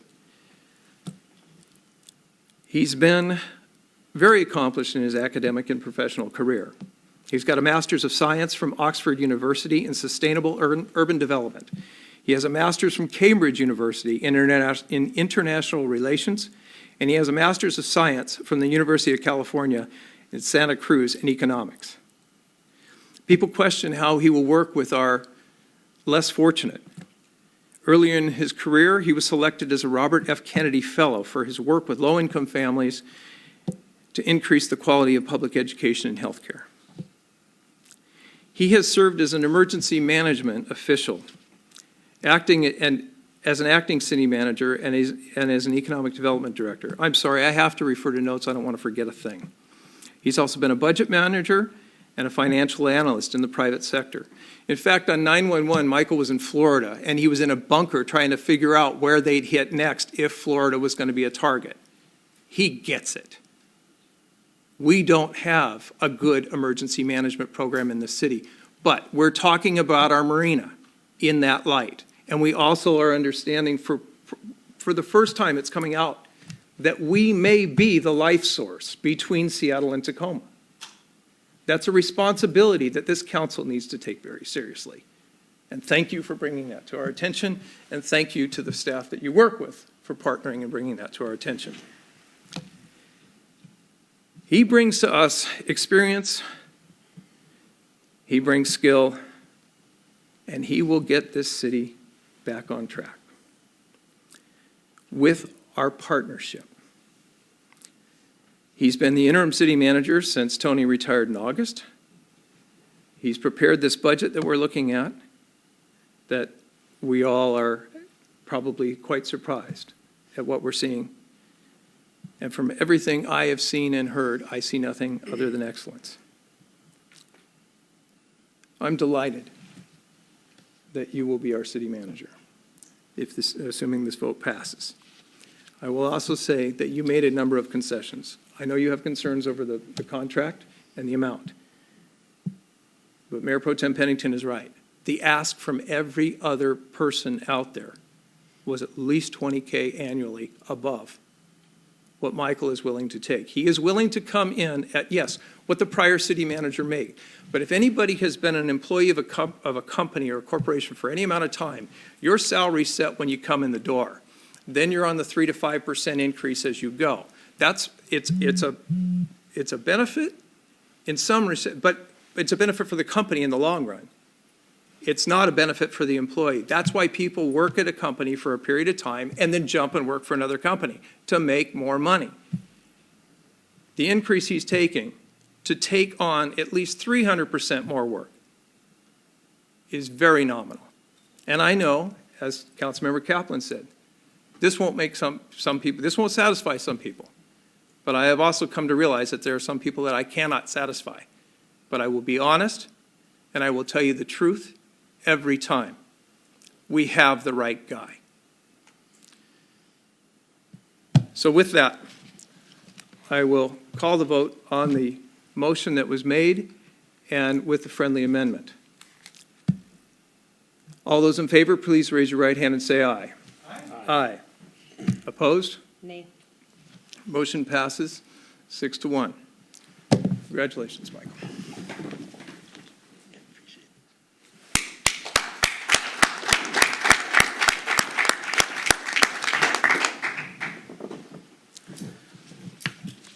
Council, I'm going to ask for a 5-minute recess, and then we need to come back and do a public hearing. And I apologize, and I'm asking for a 5-minute recess, but I need a 5-minute recess. We will return in 5 minutes. Should have organized my notes before I did this. Okay, this takes us to our last agenda item of the evening, the public hearing over draft ordinance 16-123-2035 comprehensive plan amendment. I will now open the public hearing. We have a presentation from Denise Lathrop. Good evening, Mayor and Council. Denise Lathrop, Community Development Manager. So, as you probably recall, last year we did a major update to our comprehensive plan last June of 2015. And per the Growth Management Act, it has required plan elements that are addressing land use, housing, transportation, capital facilities, utilities, parks, recreation, and housing and economic development. In addition, our comprehensive plan has an element that addresses conservation and environment, as well as we have a couple of neighborhood elements and one addressing public health. It's a 20-year plan that looks out into the future and articulates our community's vision and values in terms of how we're going to grow into the future. And that includes how we're going to, from a land use perspective, how we're going to accommodate anticipated population and housing and job growth. And then it also is a policy document that helps the city with establishing development regulations, as well as helping them to understand how we will maintain our capital facilities and improve those facilities to accommodate the expected growth. Under the Growth Management Act, comprehensive plans can be amended no more than once a year. There's a couple situations, like there's an exception, like if you were to adopt a sub-area plan and you wanted to amend your comprehensive plan to incorporate that, that's one of the exceptions. Under our current code, we accept citizen-requested amendments between January 1st and June 30th of each calendar year. And then often city council or staff will bring forward additional amendments. It's a type 6 land use action that also requires a public hearing with the city council. So this year we have 4 amendments. It's mostly housekeeping amendments. There's 3 map amendments, and then there is an amendment that basically incorporates the Parks, Recreation, and Open Space element that was adopted as part of the Parks, Recreation, and Senior Services Master Plan last December that was adopted. I'll walk into the map amendments first. Is there a reason that light is shining right on the... Oh, okay, sorry, it just makes it a little bit hard to read. So the map on the left is the amendments 2016-1. It was initiated by, that was the one citizen-initiated request, which was associated with the Blueberry Lane PUD. And that amendment basically changes the preferred land use for the area that's outlined by the dashed line, which encompasses the Blueberry Lane PUD as well as 6 additional parcels. And it changes the preferred land use from business park back to single family. A second amendment, 2016-2, it changes the preferred land use for what are called Tracts C and Tracts J, which were stormwater tracts that once the final plat for Blueberry Lane was recorded, then those tracts were dedicated to the city. And so we are changing the preferred land use for those two tracts from business park to public facility, which is consistent with what we've done in other parts of the city. The map amendment number 3 is this green area outlined here.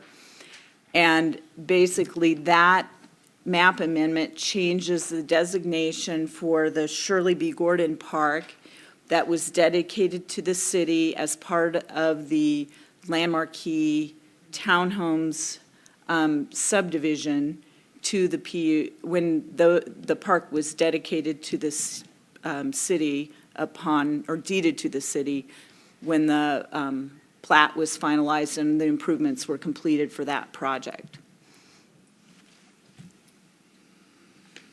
And then the last amendment is basically, it's a housekeeping measure. Last December, when City Council adopted the Parks, Recreation, and Senior Services Master Plan, the council by motion docketed the what's in Section 5 of that document is actually embedded the entire Chapter 6, which will be, so we're basically incorporating those goals, policies, and implementation strategies into the comprehensive plan.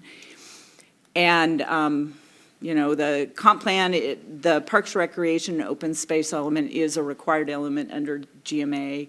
And so it will provide consistency between the comp plan and the master plan, because you may recall last year we changed the formatting of how we referenced goals, policies, and implementation strategies. And so we tried to, for every goal, there had to be a series of policies, and then we had to have implementation strategies associated with that. So those were the changes that were made in conjunction with the master plan last year, and so this will make the two documents consistent. And that, let's see, on the process, we provided commerce notice at the end of September, and we requested expedited review, which was granted on October 13th. We also issued a CIPA determination of non-significance after preparing a CIPA checklist. Both the comment and appeal periods have lapsed, and we did not receive any comment letters or appeals. And tonight's the public hearing for the city council, so this would conclude our process. And with that, there are motions for council consideration. That concludes my presentation. Okay, it's now time for comments from the public. Comments are made from the podium. Please state your name and city of residence for the record. You'll have 3 minutes to speak, 5 minutes for organizations. Has anyone signed up to speak? Since no one has signed up to speak, I will call for 3 times. Is there anyone who wishes to speak? Second call, is there anyone who wishes to speak? Third and final call, is there anyone who wishes to speak? Seeing no one approach, it's now time for council questions. Are there any questions that any council members have? Okay. I do have some.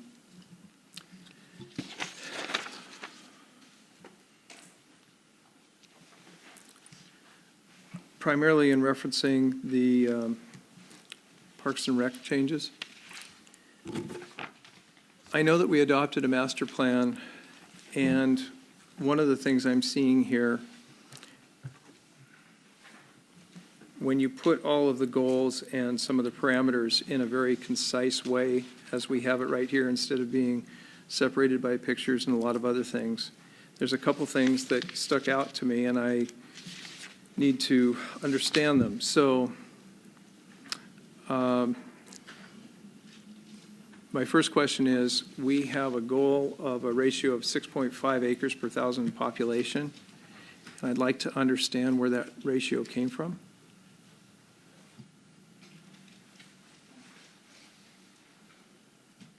It's actually, that is currently in our comprehensive plan, so that ratio was updated back in 2010. I'm still trying to understand the origin. Pardon me? Trying to understand the origin of that ratio.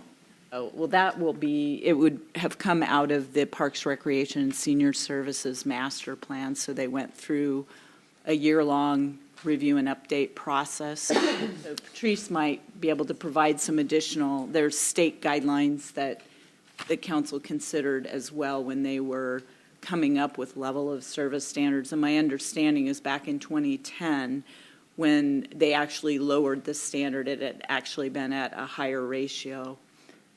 But if you want to offer any additional information, Patrice. Well, the city of Des Moines had the 8.5 acre per thousand ratio since I think the first comprehensive, or the Park Recreation Comprehensive Plan was created, and that might have been back in 1980s. So there was been a ratio for a long time. And the ratio is based on each community. Every community can establish whatever its what they believe the park ratio should be. Typically, that ratio is created by what the needs are in the community, the demographics, the layout, how many natural features there are, youth versus seniors. And so anyway, a lot of things go into that, basically through the planning process. In 2010, we had some discussions about that. The ratio had been 8.5. we felt that working with the Community Development Department, Jason was working with me at the time, Jason Sullivan, and we determined that we thought 8.5 was probably high for Des Moines, and we didn't think that we would ever be able to, with the amount of land available and the resources in the community, that we'd ever be able to get to that 8.5 ratio per 1,000. So we looked at bringing it down to be more realistic for the community. And the code, I don't know if the code changed. I imagine the code changed at that time from 8.5 to 6.5 as well. The other thing that happened was that when we were looking at all of the types of facilities we had, at one point the concept was 8.5 of land would be for the developable land. And now our ratio includes developed parkland as well as open space, as well as conservation space, as well as our right-of-ways. So everything is now incorporated into that 6.5. And right now, if you look at the number of acres we have amongst all of those areas, it's about 194 acres. You divide that by 30,000, and we actually have about 6.4 acres per 1,000 right now. And so we are pretty much on our standard. Thank you.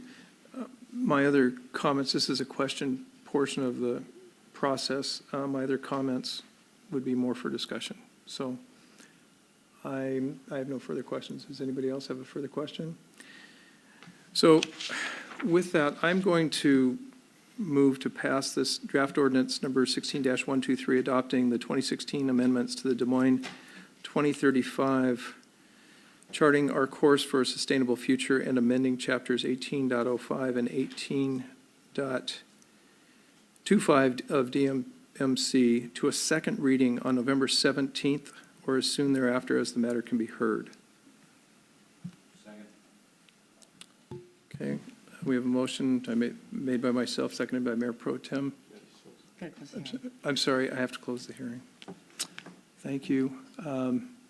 So I will now close the public hearing if there are no further questions.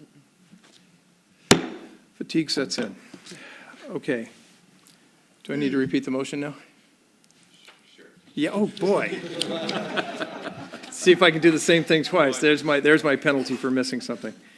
I move to pass draft ordinance number 16-123, adopting the 2016 amendments to Des Moines 2035, charting our course for a sustainable future, and amending chapters 18.05 and 18.25 of the DMC to a second reading on November 17th of 2016 or as soon thereafter as the matter can be heard. Second. Have a second by Mayor Pro Tem Pennington. Discussion. Can I ask why a second reading? Sure. There are, like I said, when things came together, I only had one question. That was about the ratio. I got that answered. But there are things in here that I know we passed it in the master plan, but there are a couple of key areas that I think financially, based on information since we've passed that, I think we need to think about as a council. One of them is, I'll just say, in mini parks. We have in here that we would install play equipment. Recently, I have learned, and the council's been informed, that because of the changes in the foundation for play equipment, it can cost as much as $200,000 or more to put in play equipment. Is that really something we want in our comprehensive plan under mini parks? I mean, it's something for us to think about. So we can get into the discussion tonight, but it is 9:45, and I was trying to be sensitive to the council. Councilmember Kaplan. Well, I guess there's a couple ways to address things like that. Obviously, we could postpone it and have that conversation, but you're talking about setting a policy decision that may take more than one meeting. The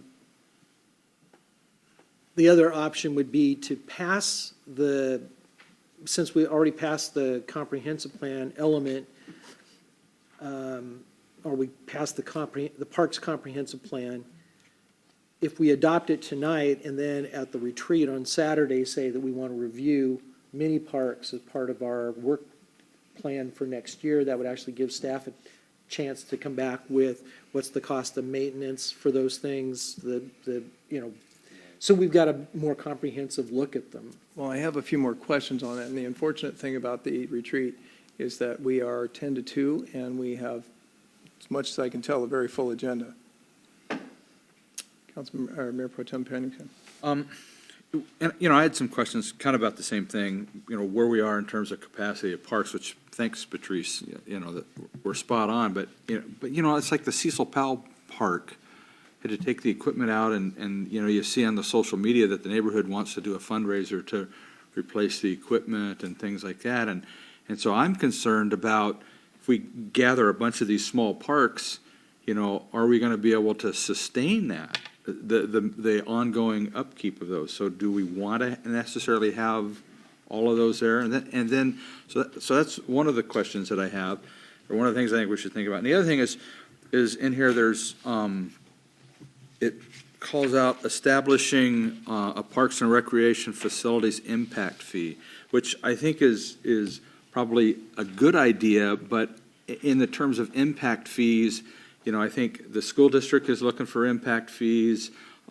Emergency services could be asking for impact fees, and there's critical infrastructure or critical services that I would, such as schools, emergency services that I think should be prioritized. Parks is more of a quality of life thing, kind of after the critical things. So we're looking for different ways of funding, and what I think we should look at how we can fund parks, and what I'd like to see is perhaps this go to municipal facilities and finance and econ to look at different funding mechanisms. We did it for over a year already. I'm comfortable with the product that's sitting in front of you, so it's a full council discussion. I think it should be a full council discussion as well. And that's fine. I wasn't here in 2010, so I wasn't. No, last year. Last year? I don't remember. We had a community This was panel. part of the park comp plan that we passed last year. We had that- After the work of a we had the full panel of conversation on community this members. issue Okay, I guess I and missed others. that part. But as I looked at it here, I still think, there's only so many dollars out there in terms of what these contractors are going to want to, support when it comes to development. And pretty soon they're going to get full. But, how do we sustain this? Because these are important programs, and how do we ensure their funding? Because we hear about, we don't want to raise fees and that whole debate. So, I just think maybe there's a better way to fund it for us. Well, and because I started this discussion, let me add the other thing that came to attention. And like I said, it's the way it's packaged that brought it to light, is that we have with some of these, when we look at like the Shirley Gordon Park that is now ours and our responsibility, it's in a community that I don't think it's really a public park. I think it's been turned over to the city. But if there's a problem, it's the city's problem. If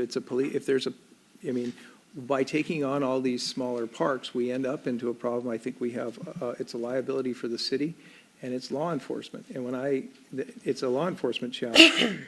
I'm just looking at the financials myself. Vic, you're looking at the financials as well, but you're looking at it in a different way. I'm just saying that when this came in this summary to me, and I looked at,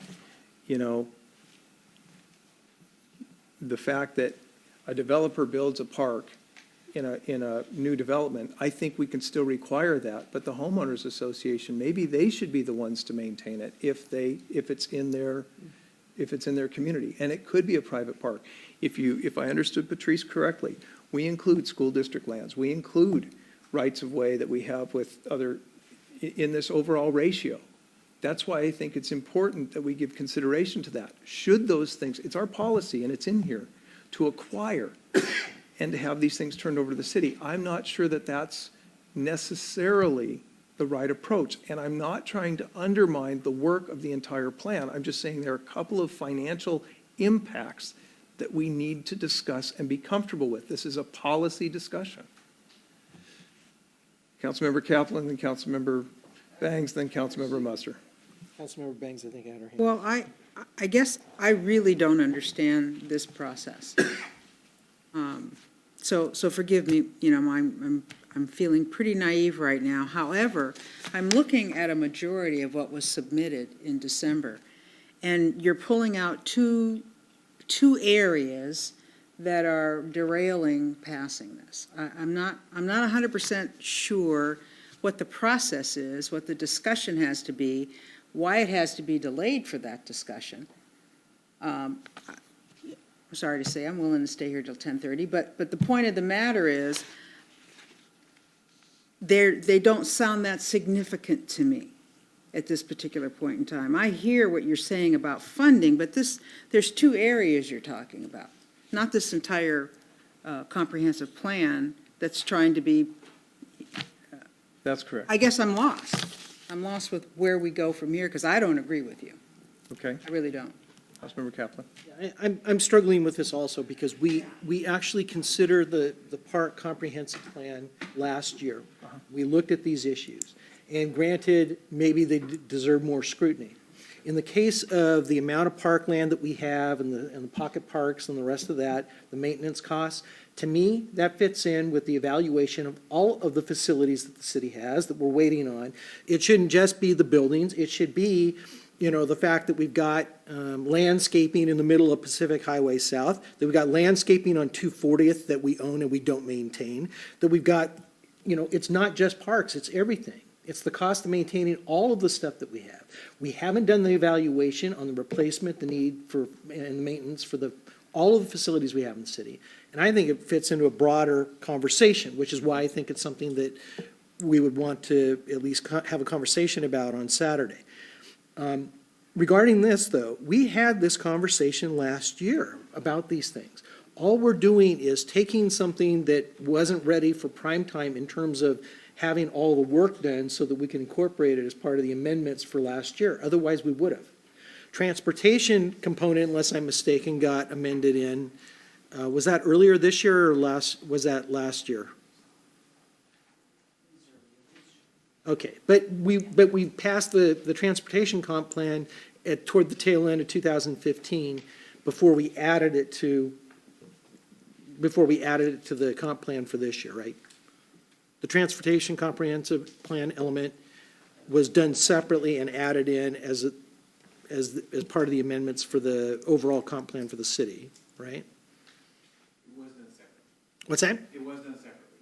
Yes, it was done separately. Same thing with parks here. All we're doing is we're using the annual update as the opportunity to add the parks element in. So I guess I think it needs to be revisited. I agree with the concerns relative to the maintenance costs or the amount of parks that we have in terms of the ratio, what's the right ratio, what we include, what we don't.